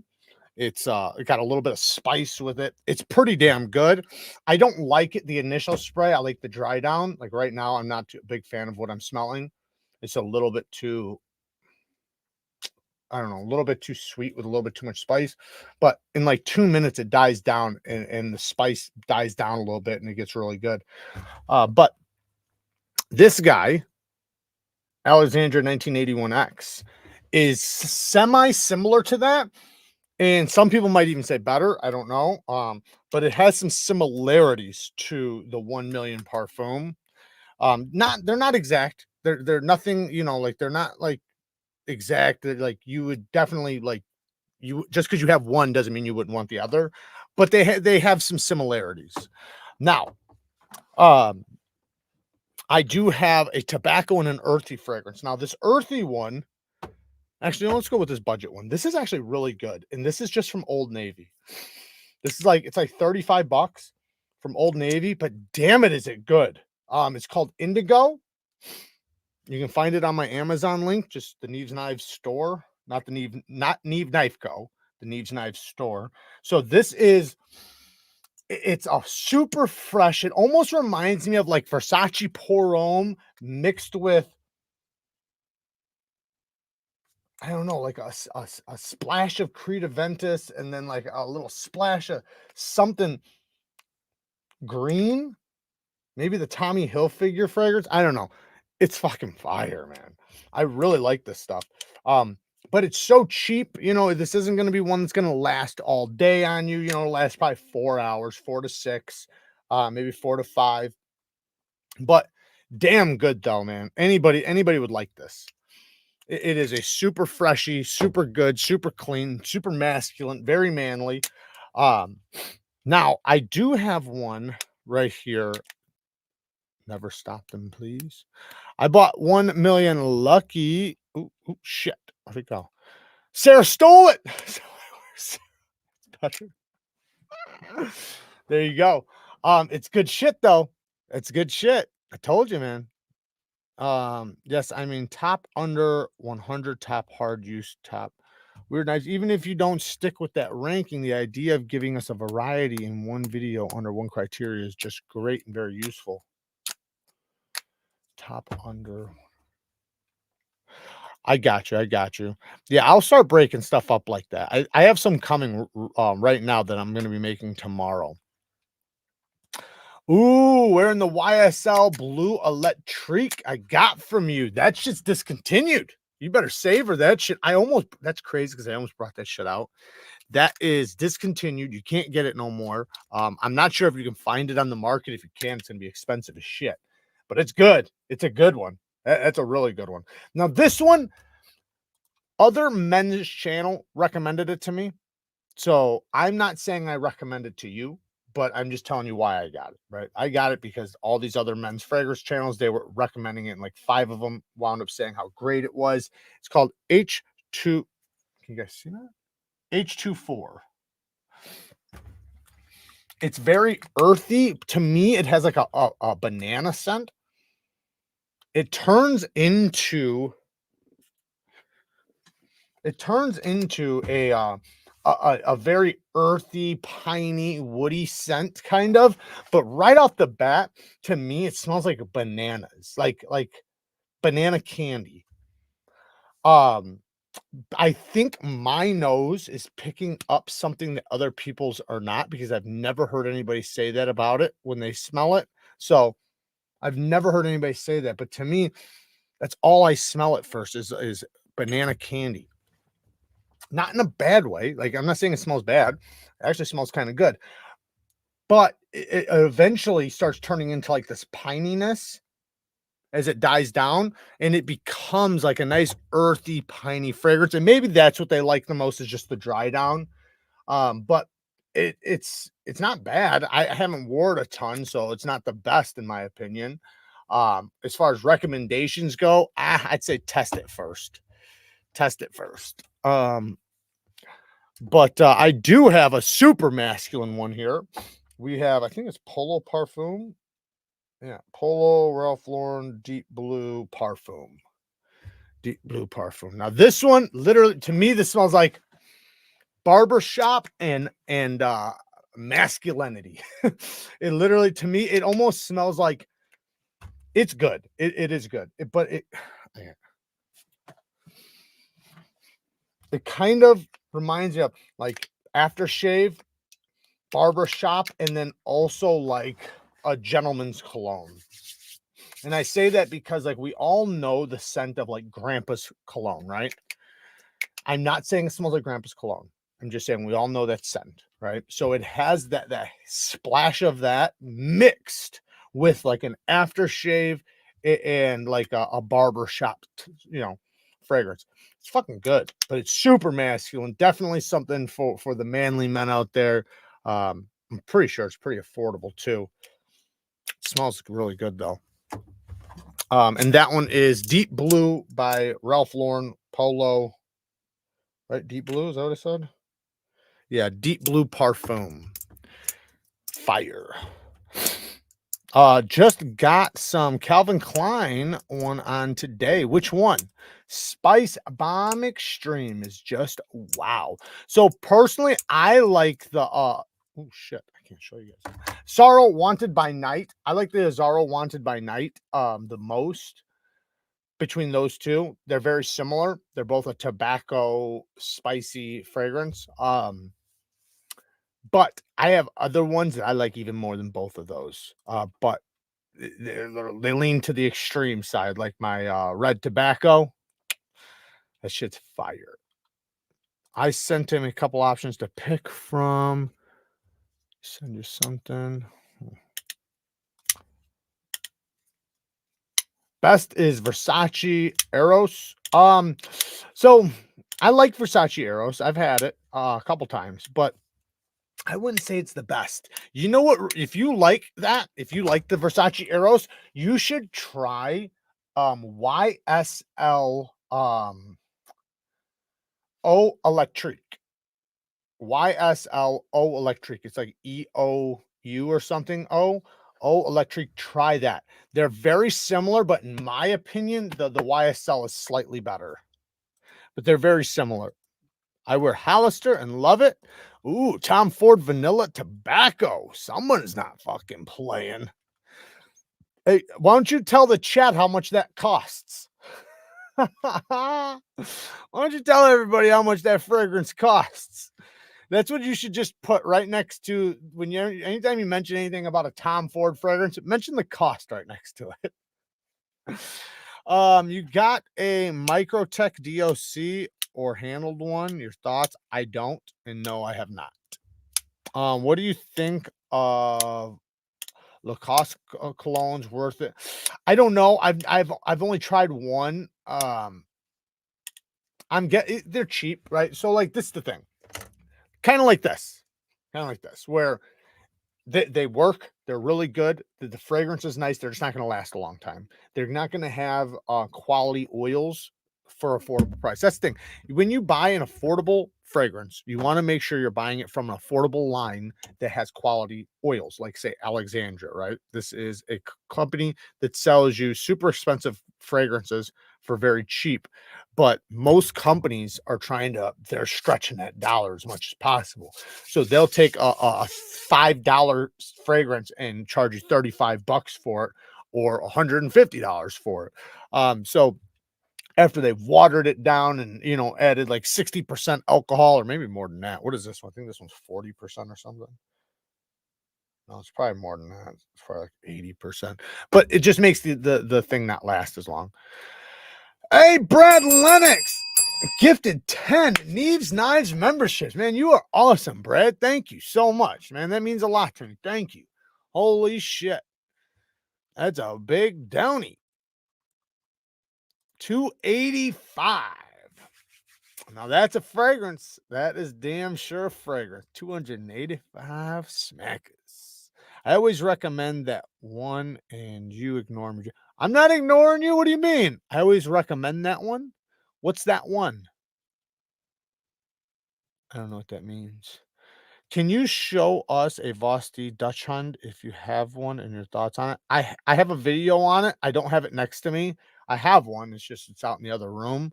Um, I'm about to pull the trigger on it. Okay, so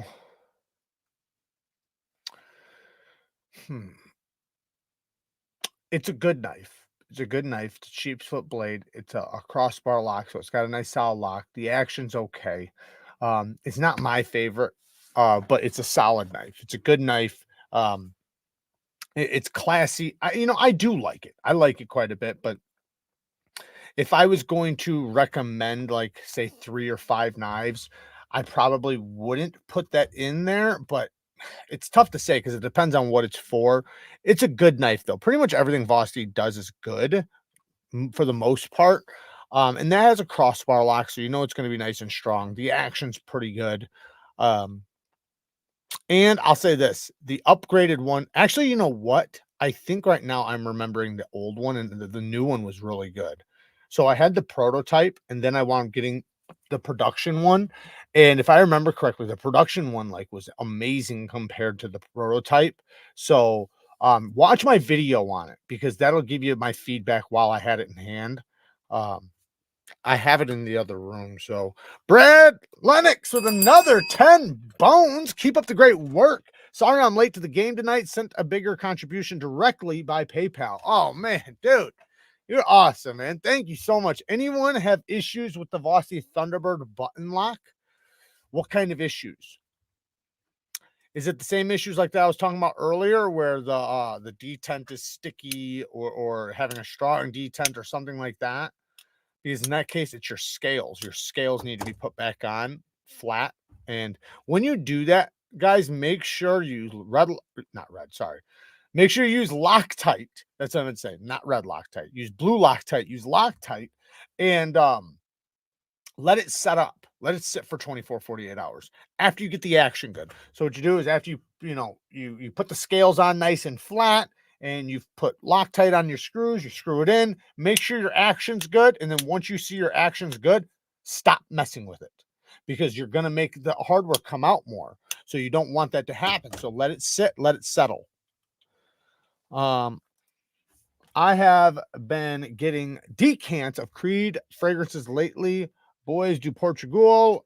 Portugal is my favorite so far. What else should I check out, Jared?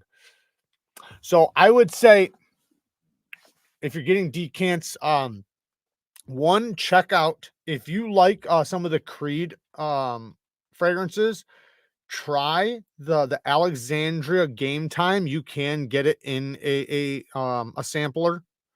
I'm just showing you the name right here. Alexandria. Game Time would be the fragrance. Try that one. I would say get the Versace Dylan Blue, hands down for sure. If you can find it, get the 1 million Lucky, but I'd say just get the whole bottle because those are discontinued and they're selling out. There's still a lot on the shelf, so you can still get them, but I don't know about little whatever's. But yeah, I would start there. Those are really good ones. And then after that, if I was going to give you one more, it depends on what you like, man. Because if you like tobacco notes, I would tell you to get some Jazz Club from Replica Jazz Club. If you like tobacco, I'd say try Red Tobacco from Mancera. You might even want to try Mancera Cedric Boys. Those are all great ones. But like a couple of those that I mentioned, that's why you're getting a sampler. So you're going to find out if you like them or not. Like the red tobacco, that shit can bite you. So, you want to be careful with it. Very careful. You don't need much of it. What's my favorite Alexandria sound? Right now, Game Time. I do like this 1981X, but I like the Game Time the best. Game Time, and then probably Bazooka or Brooklyn Fragrance Lover. I got to get another Bazooka though because I had a small thing of it and I used it all, but it was really good. Fails Spine Whack. Button lock. Oh yeah, button locks do a lot of them. I would say It depends on how hard you're hitting it, right? Button locks, especially if it's brand new, you need to break them in. You need to allow that plunge to work its way into a position. Dry it off, make sure it's clean. If you want, you can scuff it a little bit with sandpaper, make there be friction, right? So when the button engages, it's engaging with a rough surface. So now it's going to stick more rather than slip.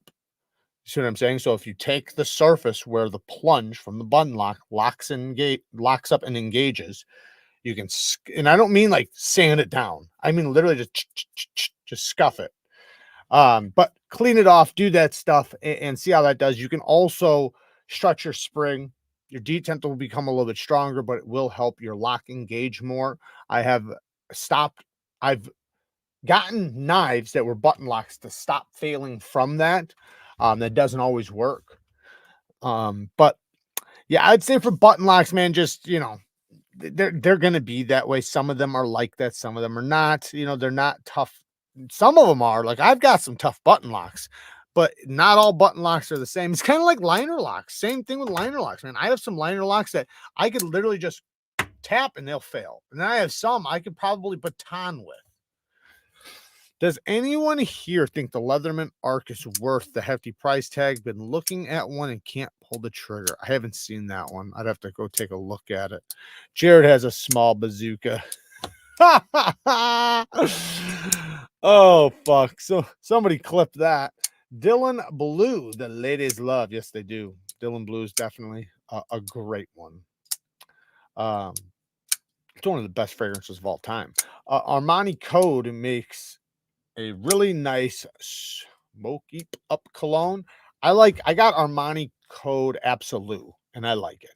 It's a sweet suede tobacco fragrance, I believe, or something like that. It has a lot of suede in it though. Like it's a leather fragrance. It's really good. I haven't had any CJRBs or Civivi button locks fail yet. They aren't really built for super hard use. Yeah, I have not had any Civivis fail yet. I don't even have any except for one, and that was my first button lock from them. Wound up getting Blade Rock, right? And I fixed it and it came back. But all my other button locks from Civivi, Sun Cut, and Wheat are all rock solid still. Like even my most used ones, like this. This is like one of my most used button locks ever. And rock solid still. Like, I mean, literally nothing at all. I love it. So I that's why I recommend them, because while a lot of companies are doing button locks, and there's a lot of great ones out there, right? Some just do it better, right? And to me, these guys are doing a really good job with it because I've consistently seen that across the board. With other companies, I've seen great consistently and then meow. Then it'll be good consistently, then meow. You know what I mean? With these guys, it's just been consistently good. Jared, I get more compliments from my Armaf Club Do You Need Intense Man than any fragrance I have. And I think the Armani Code Absolute is probably second, followed by a tie between Game Time and Dylan Blue. Yeah, I've gotten a lot of compliments on the Club Do You Need too. I say, but I would put that in the same category as my man Sarah Cedric Boys, because they're both basically Creed Aventus clones. So I would say that the same thing. That I've gotten a lot of compliments with that one too. I was wearing it one time and I had a girl think I smelled like leather or something like that. And I knew it was my fragrance, but I don't know. Like I was thinking like, how do you get leather from that? But no, the girls usually do like it. It's a very masculine pineapple scent. I guess you could say it's a pineapple citrus scent. Not like it smells like candy pineapple, but like the plant, like the plant oils. Not that they have plant oils, but you know what I mean. Like it's whatever oils they're using inside the thing are to simulate the plant of a pineapple, and it fucking is fire. It's really, really good. I have only worn my Club Do You Need Intense Man a couple times, but needs such a long dry down. See, I don't find that. Like, yeah, it's a little bit sharp off the bat, but I find 3 minutes later, 5 minutes later, that's done. The sharpness only lasts about 5 minutes for me. Hey, Jared, do you have any experience with Spyderco's MagnaCut? Yes, scored the MagnaCut Manix 2 today and wondered what their HRC is. Stoked to make it my dedicated fishing knife. I think they were 63. I think they might have raised it since I did my testing, but when I did my testing, it was 63. But that was when they literally first started MagnaCut. So they might have raised it since then. But I'll tell you what, they did a really good job with it. Like that was the first time I really got to experience what MagnaCut was about, because before that I tried a couple customs and they were super soft. They were not good. And I actually like afterwards I was like, man, this cannot be what MagnaCut is, because I heard all this rave, right? And then I tested these knives and I'm thinking like, what the fuck? Like this stuff sucks. But then I got that Spyderco and then it was like, oh, okay, I see what's going on. Jakar, a mullet in early 90s. You were golden, brothers. Jakar and a mullet in the early 90s. I think I had me a mullet in the early 90s. MC gets me every time with his crazy ass gauntlet he wears when testing those knives. I'm actually putting together a video right now. I'm going to test about 20 to 25 knives and see which ones fail and which ones don't. I'm just going to pick randomly knives that I think everybody has, or not everybody, but a lot of people have. And I'm going to test them and to see which ones hold up, which ones don't, and let the cards fly wherever they fall and see what happens. You know, I know I'm going to break some hearts, including my own, but yeah. I feel like I got some get backs I got to get back because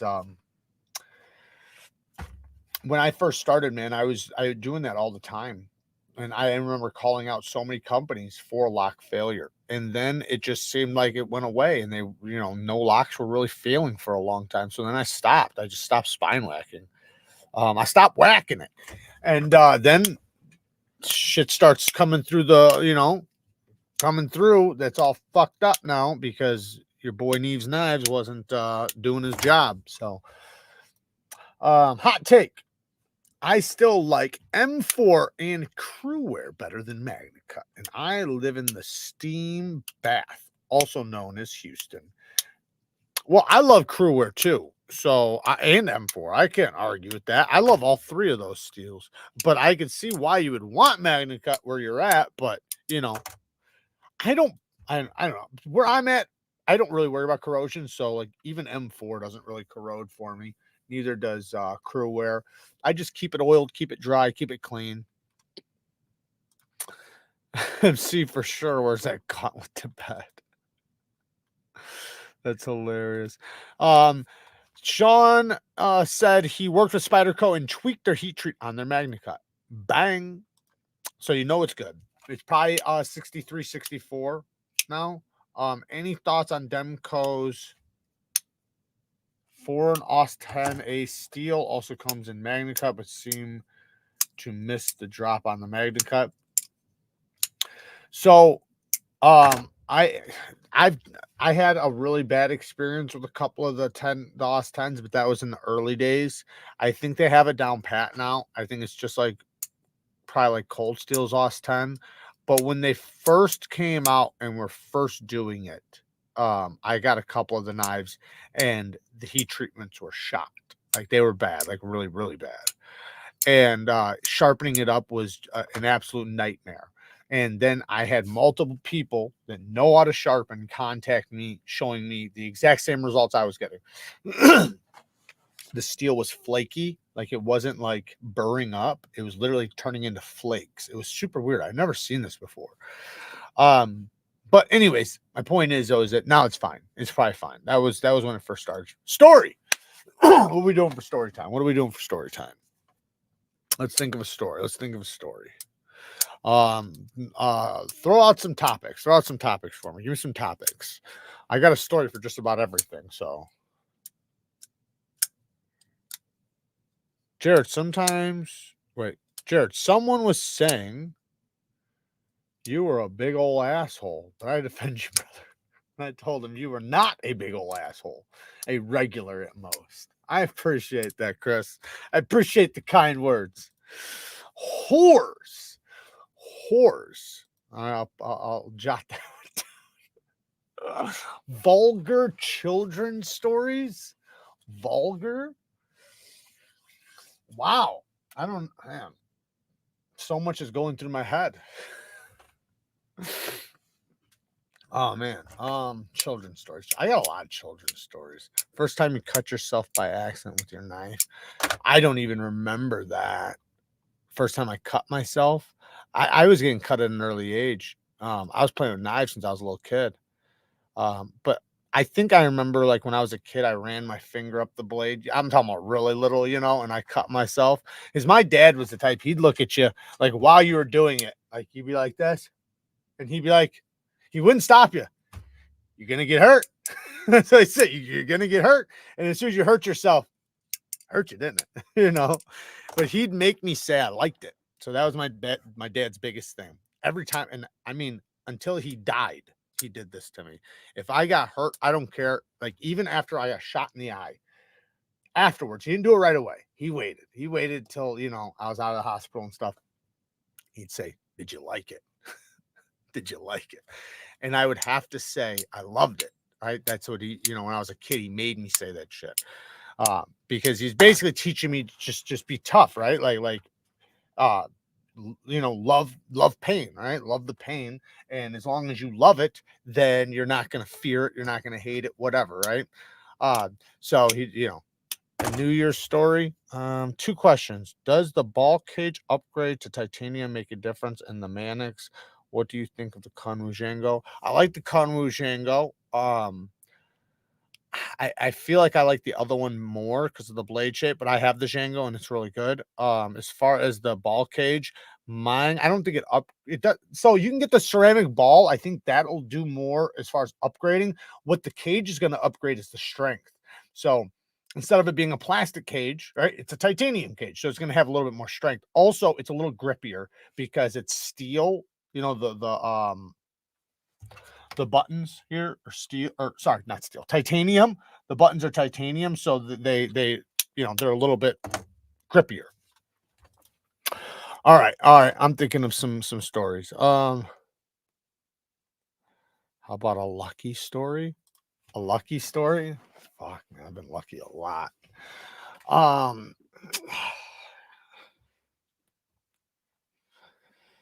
um, I'm thinking of like all kinds of like crazy shit.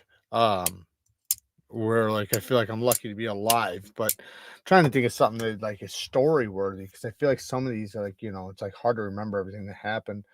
I remember one time, and I'm not condoning this, and this isn't the story that I'm going to tell, but I was all fucked up, and I was with my friends and driving down a road that I drove down a lot. And listen, this is stupid. This was like the most dumbest shit ever. And I think about it now, looking back, how lucky I am to be alive now. I got out of the car and got on the top of the car and was like coasting it down the fucking road. And yeah, and like putting my hand inside the window and driving the fucking thing like an idiot. Intoxicated, by the way, intoxicated. Not good, not good at all. I own a button lock in my collection. Don't trust them. I don't own a button lock in my collection. I don't trust them. I wouldn't say that. There's a lot I trust. I trust a lot of them. It's just you got to know which ones.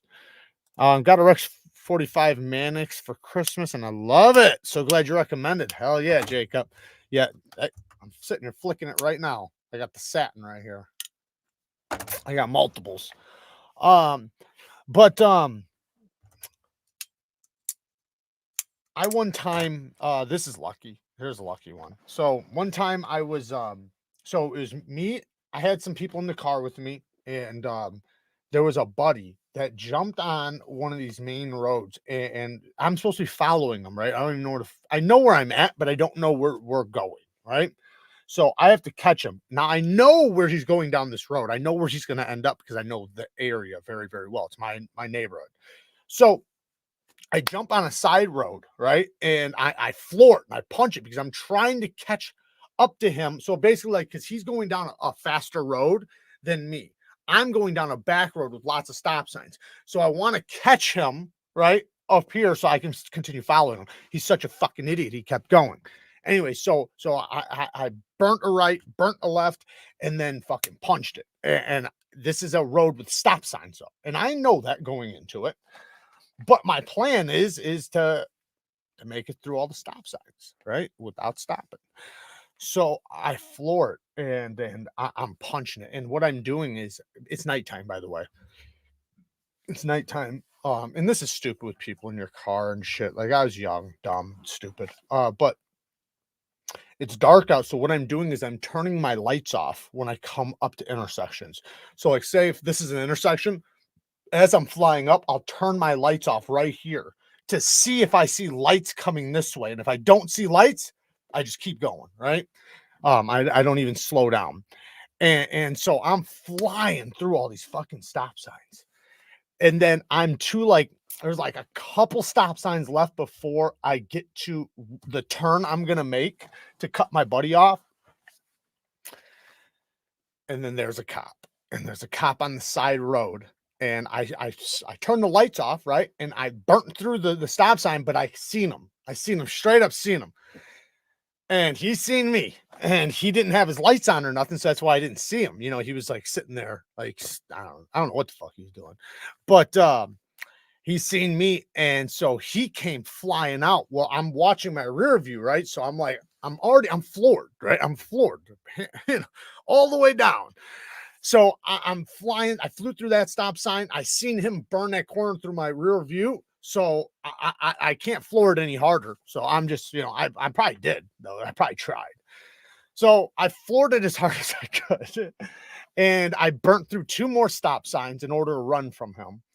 And he's hot on my tail now, right? Obviously, he sees me now passing these other ones. He already seen me pass the one. So he's fucking chasing me. And I get to a road that will help me get out to a main road where I could ditch him. I can't ditch him in this back neighborhood, right? It's not possible. He's going to catch me because there's too many hazards, right? But if I can get to the main road's got more traffic, it's more packed, and it makes it to where you can drive a little faster, I guess, without being, you know, without flying through neighborhoods and shit because you're on a main road. Anyway, so that was my plan, right? So I burnt a left and I shot down and I can see the main road and it's blocked. The fucking thing is backed up, back to back traffic. I'm fucked. So I have no choice but to give up, right?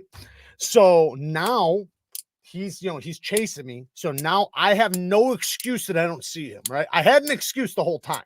I didn't see you. I didn't know you were chasing me. I didn't know I was running from the cops, right? But now I have no excuse like that because he's on my ass, right? Sirens, voice, hey, get the fuck over, pull over, blah, blah, all that bullshit. So I pull over and he walks up to the car and he is pissed. He's so mad. He's so angry. And he was like, what the fuck is your problem? Why the fuck did you do that? All this other shit. And I was like, what? What are you talking about? He's like, you flew through like 7 stop signs or something. I said, no, I flew through one by accident. And he just looked at me like with a look in his eye, like, I'm going to fucking kill you. And he walked off. That's all he did. He just walked off. It wasn't 2 minutes, literally. And I'm sitting here thinking in my head, like, because I had a couple drinks, you know, all this other shit.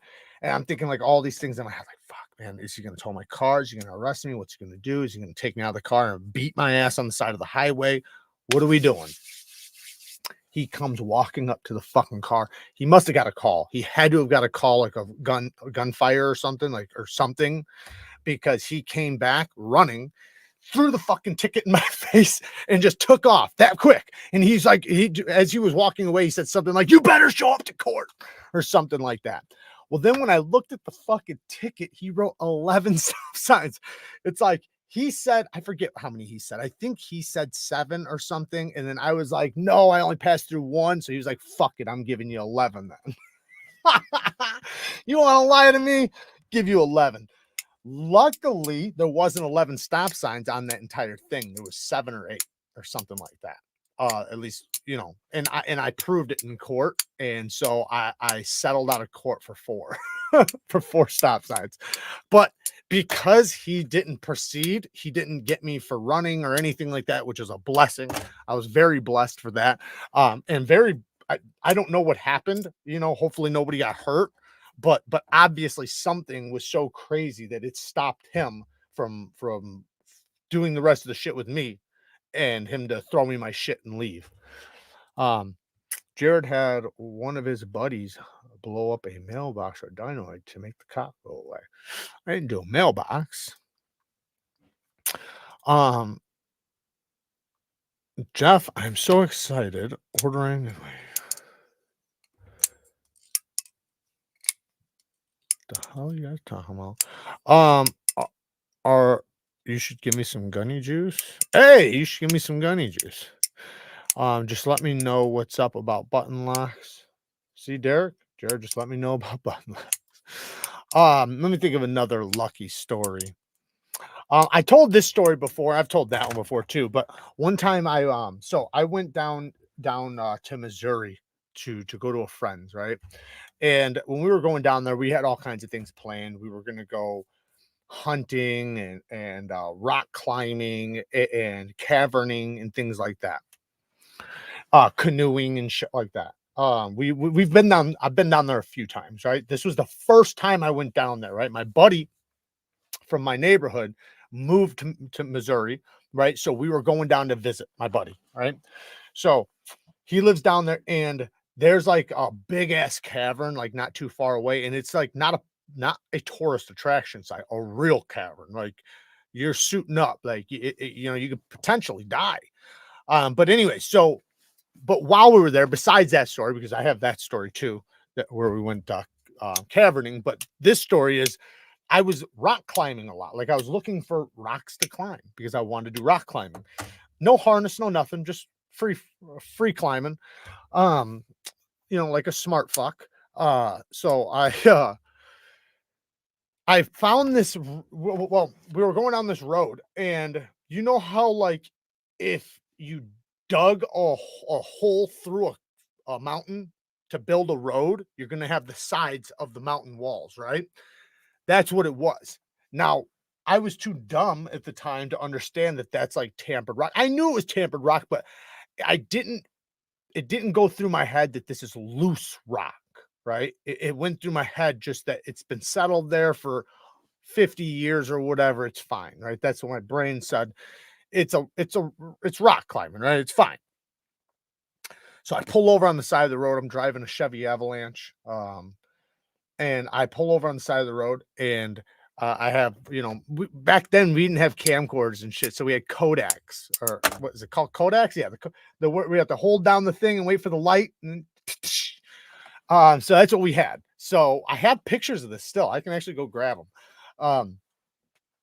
Anyway, so this thing, it's not that high, but it's like 50 feet or something, maybe, or something like that. So high enough to fuck you up, high enough to die. But it's also, you know, like when you're up there, it's higher than when you're looking at it. That's the way all heights are, right? So anyway, so I walk up to this rock wall and I start climbing it. Everything's going great for like the first couple minutes. And I'm climbing the rock, everything's going good. Then all of a sudden, halfway up, everywhere I grab, rocks are just coming out. Like I'm lucky my feet, the rocks weren't coming out, or at least I was getting lucky and putting them in good places. But the rocks just kept coming out. The higher I got, the worse it got. Then I got to the top, right? So I'm like, I'm literally like, I'm hanging on for dear life. I can see the top, like, you know, right here. But everything's coming off around me. Like I literally have nothing. And because I everything I grab is crumbling. Everything. Like it's gotten to the point to where I have nowhere to go. I literally am stuck. So I start playing out in my head, like, am I gonna have to have the fire department come out here? Well, either one, I'm falling, right? And then underneath my feet, these rocks could give out any time. So I'm either gonna fall and break some shit, possibly die, or they're gonna have to get a helicopter, or the fire department's gonna have to come. And how much of a bitch am I gonna feel like if that happens? big bitch, right? I'm totally a bitch. I do not want the fire department to come and have to save me. So I'm sitting there and I'm contemplating what to do, you know, and I felt like it was like, it was probably only 3 minutes, but it felt like forever because, you know, like I said, the rocks underneath my feet felt like they're going to go out. I'm like hanging on for dear life at the only places I can kind of grab, which are not anything to let me climb, right? And if I grab on too hard, it's going to come out. So I look up and I can kind of see there's blades of grass up there. And I just like basically did a leap of faith. And my plan was to jump and just fucking dig my fingers into that damn grass as hard as possible, like I was hanging on to some bitch's hair or something. And that's what I did. I jumped up and I snagged it with my fingers, and I basically took my fingernails, broke all kinds of shit, like to dig down into that shit. And I gripped it and I pulled myself up. I was lucky, very lucky, because that shit could have came out too, right?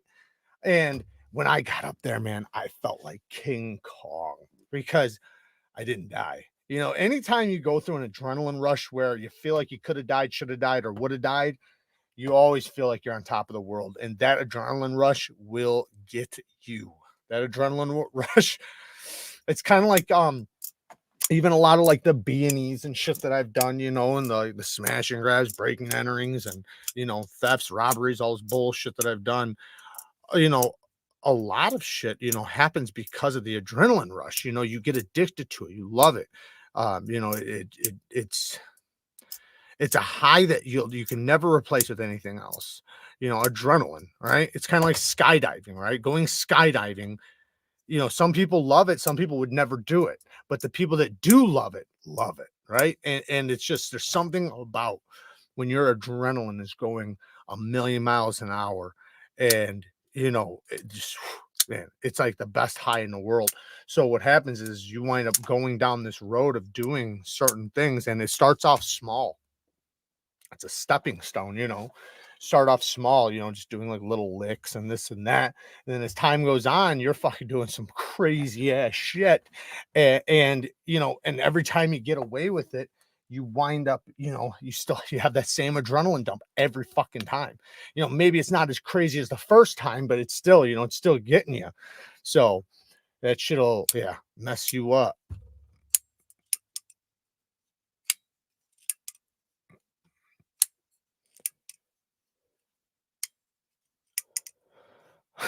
Beta. Who you calling Beta? He ditched the cop in an avalanche. No, no. What I was, the Missouri trip was an avalanche. The cop thing was a Dodge Intrepid. Dodge Intrepid with 3.5 liter V6. I should have mentioned the car. Sorry, I should have mentioned the car. Um, been able to act while afraid, surviving it a victory. Balls. Being able to act while afraid, surviving, yes, absolutely, because that's a huge thing, right? And that's definitely something I've been very blessed with, is the ability to react during fear, or you know, during shock, during fear, during all that shit. I've been very blessed with having that ability, and I know it's because it's just been like progressive, where like I've done and seen so much that, you know, you just, things become normal, you know, and some things that might scare other people don't scare you no more. But it's still, though, you know, it still is a thing that I don't, whether it's learned or it's just inherent, you know, because you know, my dad was the same way and shit. So um cops never put out a spike strip for Jared. They just lay a knife on the ground every 10 or 12 feet. He's sure to step on one eventually. Sorry, Jared. I thought of you, motherfucker. That's a good one, though. I like that one. That one actually is really good. That was a good one. Oh man, no, I've never had him throw the spike strip out on me. I've only ran from him a few times. You know, and like a couple times, like when I ran from him, it was on like motorcycles. So like, I remember I actually did this in a car too one time, or truck, sorry. There was this road.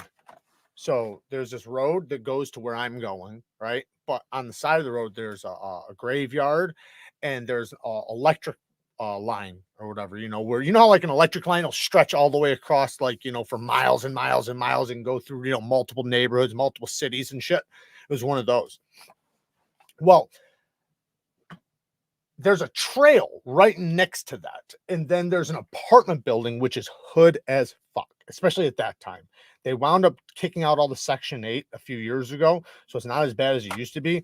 But this place was horrible at that time. Like really, really bad. I had friends shot there, all kinds of shit. Anyway, so this trail, if you turned, you would hit a ditch, right? So you turn off of main road, hit a ditch, and you jump on this trail that would take you down the electric line, and you pop out at those hood ass apartments, and you could skeet away, because after you get in there, you're in like a subdivision, so you could go hide if you knew people, shit like that. Like if you knew somebody, hey, open up your garage, something like that, Well, I did it a bunch on dirt bikes, because like we'd be riding dirt bikes and racing and stuff like that. And dirt bikes, maybe you're not supposed to have on the road, shit like that. And we'd be riding them, and every once in a while, a cop would come around and try to fuck with us, but we would just dip down that thing, right? They couldn't catch us. And then once we got in that neighborhood, we were gone. Plus, we had the choice with the dirt bike, man. You could do so much. But then one time I did it in a fucking a Bronco. and I'm so surprised I didn't get caught. I cannot believe I didn't get caught, because it was because he had a car, in that ditch, when you first turn, it's pretty deep. And I don't think he was willing to risk it, because he probably didn't think he could make it or something. But I guess all the workers that use that road probably are in trucks, not in fucking little Grand Marquises. So, but anyway, so when I turned, I hit that ditch, and when I hit it with that truck, it's a lot different than a dirt bike. Oh, bam! So I hit that, and I went through the field and wound up coming out in the apartments. He instantly turned around and was going to try to come around and catch me, but he has to go a far way to go around. Like, it's not like it's just like a 30-second. Like, if he's punching it the whole way, it's going to take him 2 minutes. So that's if he's flooring it. So, and he's not going to be able to do that the whole way. So it was pretty easy for me to get away that time. I got lucky too, because what I did was, since he was coming that way, once I got to that apartment building, I went through there and I turned right, and I went to the right, and then I juked it through, the neighborhood.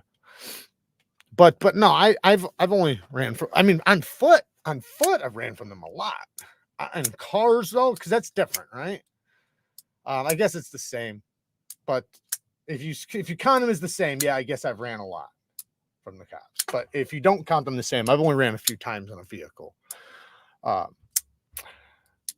And I've been very lucky when I got caught. Very, very lucky. I free climbed into a bee's nest, 75 feet up, 120 foot. I got so stung up, folks at the top said I went from fuck bees to fuck bees. Fuck. That sucks, man. I've been stung a lot. Like, it seems like I didn't get stung this year, but it seems like every year I get stung. I've been stung since I was a kid, and I've noticed that I've progressively, it's gotten less bad for me. So like, and I think it's just because I've been stung so much, my body's used to it. So now, like, when I get stung, it depends on what you get stung by, but it just doesn't bother me as bad as it used to. But like I said, depends on what you get stung by. I got a $50 gift card to Amazon. What button lock flipper should I get? You want a button lock flipper for 50 bones? Sudden Cut Serene. That's the one. My New York resolution is to lose some weight. Is running from the cops good cardio? It is, but I would recommend something else if you're serious. If you're serious, I definitely recommend cardio, but don't obviously do all that cardio you can. Like, that's always good for you no matter what. But the number one thing because you can't outwork a bad diet. That's the problem. You technically can. You technically can outwork a bad diet, but it is very fucking difficult. So the best thing you could do is find foods that you have to love the foods. Don't hate the foods. Don't go and get shit that you hate just because it's healthy. Don't do that. That will fuck you up and you'll wind up going right back. Find foods that you absolutely love and enjoy that are calorie dense or low calorie dense foods. A low calorie dense food is like say a strawberry, right? Strawberry has very, very little calories in it, right? But it has a lot of nutrients. So that's what you're looking for.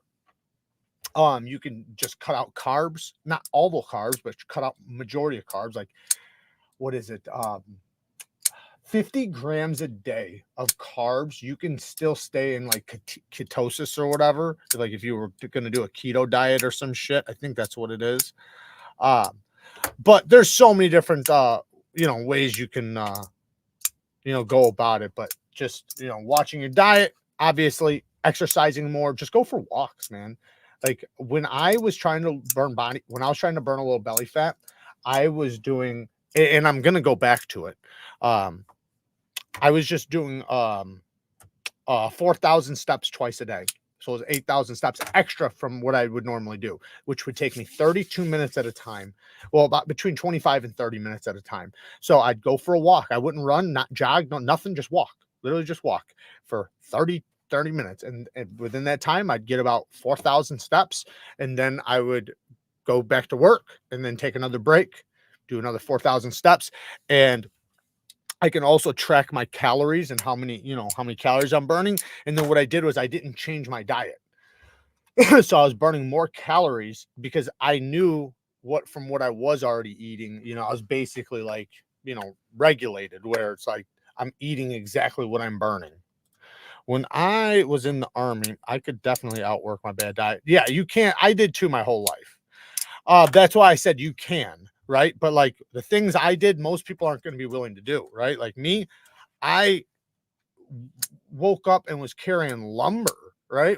Fucking digging holes and shoveling fucking rock and shit like that. So yeah, you're going to burn a lot of fucking calories. I couldn't eat enough calories.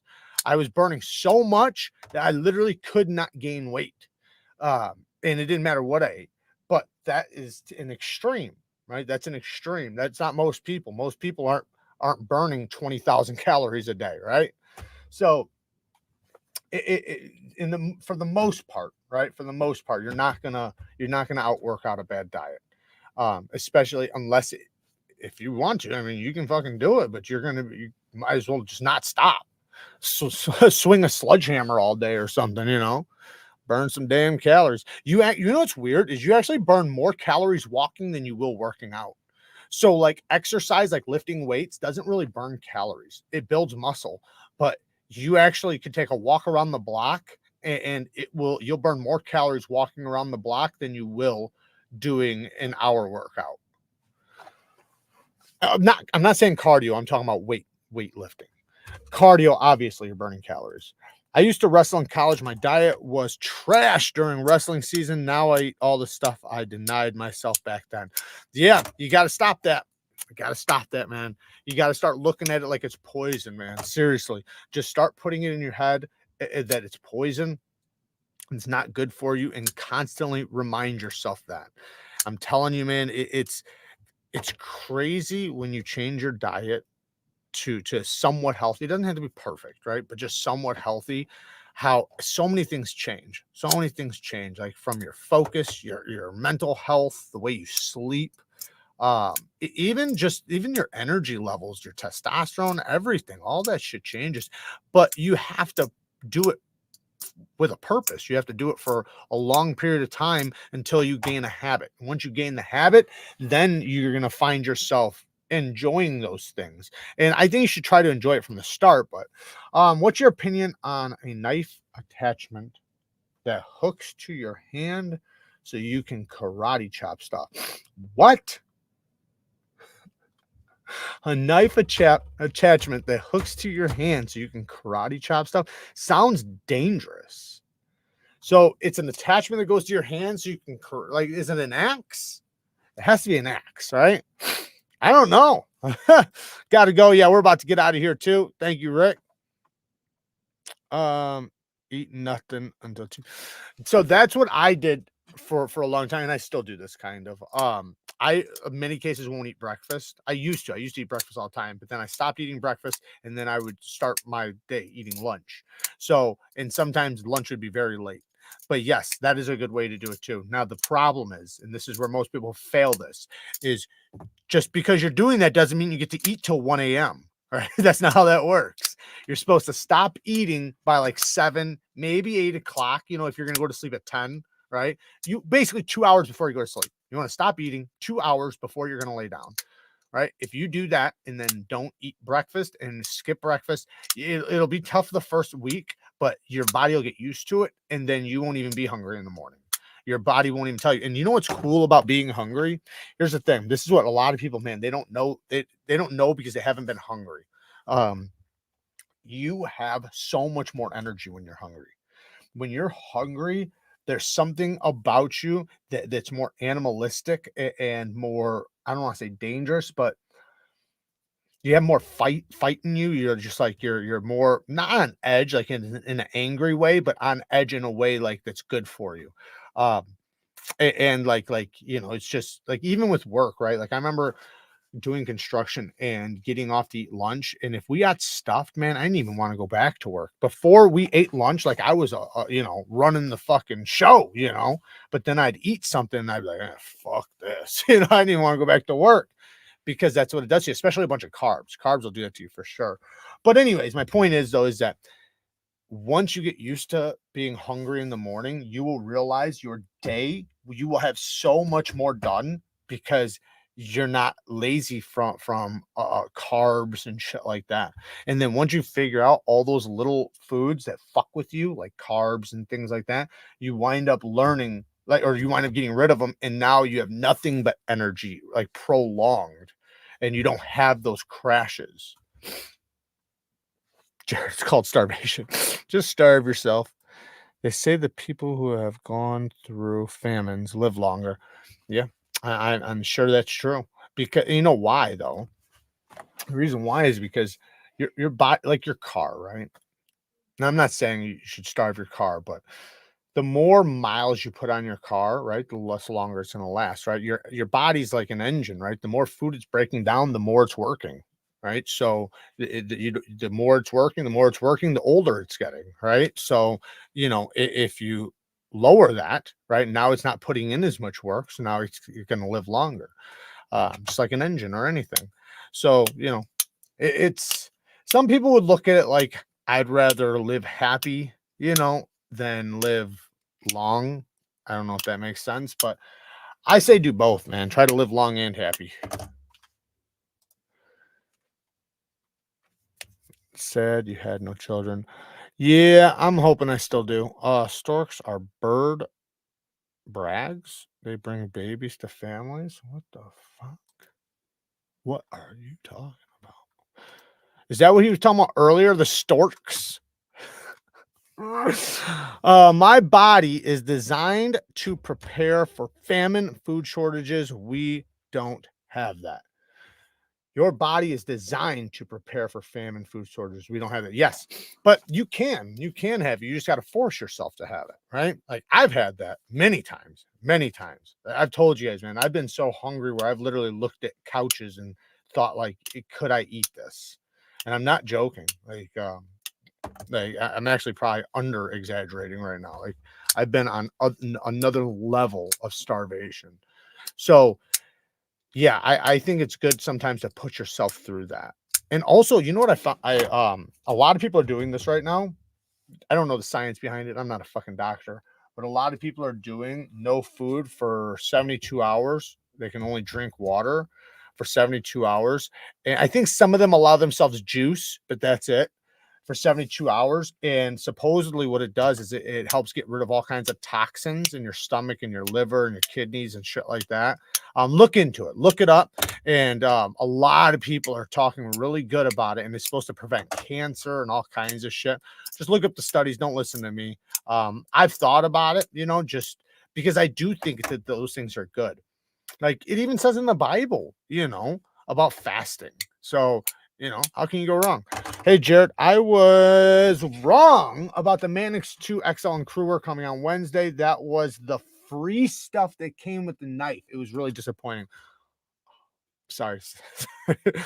Man, I don't know. Did they drop or something? Did they wind up coming out? It's winter. That means it's time to bolt. I would say, yeah, if you were going to hibernate, but we're not hibernating. At least I'm not. Yo, Neves, let's go, brother. Shout out to Joe. Thank you for coming, brother. Be careful about taking health advice from the internet. For sure. For sure. But what I'm not talking about from the internet. I'm talking about from like I watch a lot of health stuff. So like I watch a lot of exercise stuff, a lot of workout stuff, a lot of fitness people and people that get to talk to like really good doctors and scientists and have them on their podcasts and shit like that. As I'm sure a lot of you guys do too. And you know, you can always wean things out, right? It's pretty easy to wean things out. It's not like you listen to somebody one time and say, I believe everything he's going to say. No, it's like you've heard him, and then now over months, you hear him multiple times, and you hear other people's opinions on him. You hear other doctors' opinions, other scientists' opinions, and so on and so on. And then you structure an opinion about what he's saying. And also, a guy who brings you the studies, right, and shows it to you straight up, like, here's the test. This is how they went. This is what the test was. These were the people in it, blah, blah, blah. So, you know, there's ways to get information, but yeah, I wouldn't trust literally nothing you see on the internet except for Neevesknives. You know, that asshole.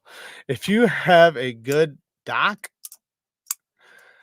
they can do blood work and recommend dietary changes. Yep, you can go get blood work done. Wife does keto and fasting is a part of the diet. Yep. Keto is like just like keeping as far as I know, like to my understanding, it's keeping basically no carbs. That's keto. Supposedly, like that, I've heard from people that you can still stay in ketosis as long as you have 50 grams of carbs or less, at least for a full-grown man. I don't know about a woman. Um, but yeah, carbs, man, they can they do a lot, man. You'd be surprised if you just stop carbs, like just stop carbs, but man, you have carb cravings like a motherfucker. You'd be dreaming about carbs. If you're always a bit hungry, you age slower because you are always in fight or flight mode. I'm ready. I like I said, that's why I think it's good. I don't mind being hungry. Like I don't want to be starving, but I'm hungry often, like very often, like every day. Every day I'm hungry. Like I don't eat until I'm hungry. In most cases, like there's some cases where it's like I know I have to do something, so I'll go eat. But in many cases, like I'm starving by the time I eat. Like right now, I'm fucking hungry right now. And I'm probably gonna go to bed hungry. But that's okay. I think everybody's everybody's gonna be a little bit different, but the same shit works for the majority of people. Some people are gonna be a little bit different, and some people are gonna enjoy different things. But I'm eating 85% chocolate now. You're on that chocolate diet, huh?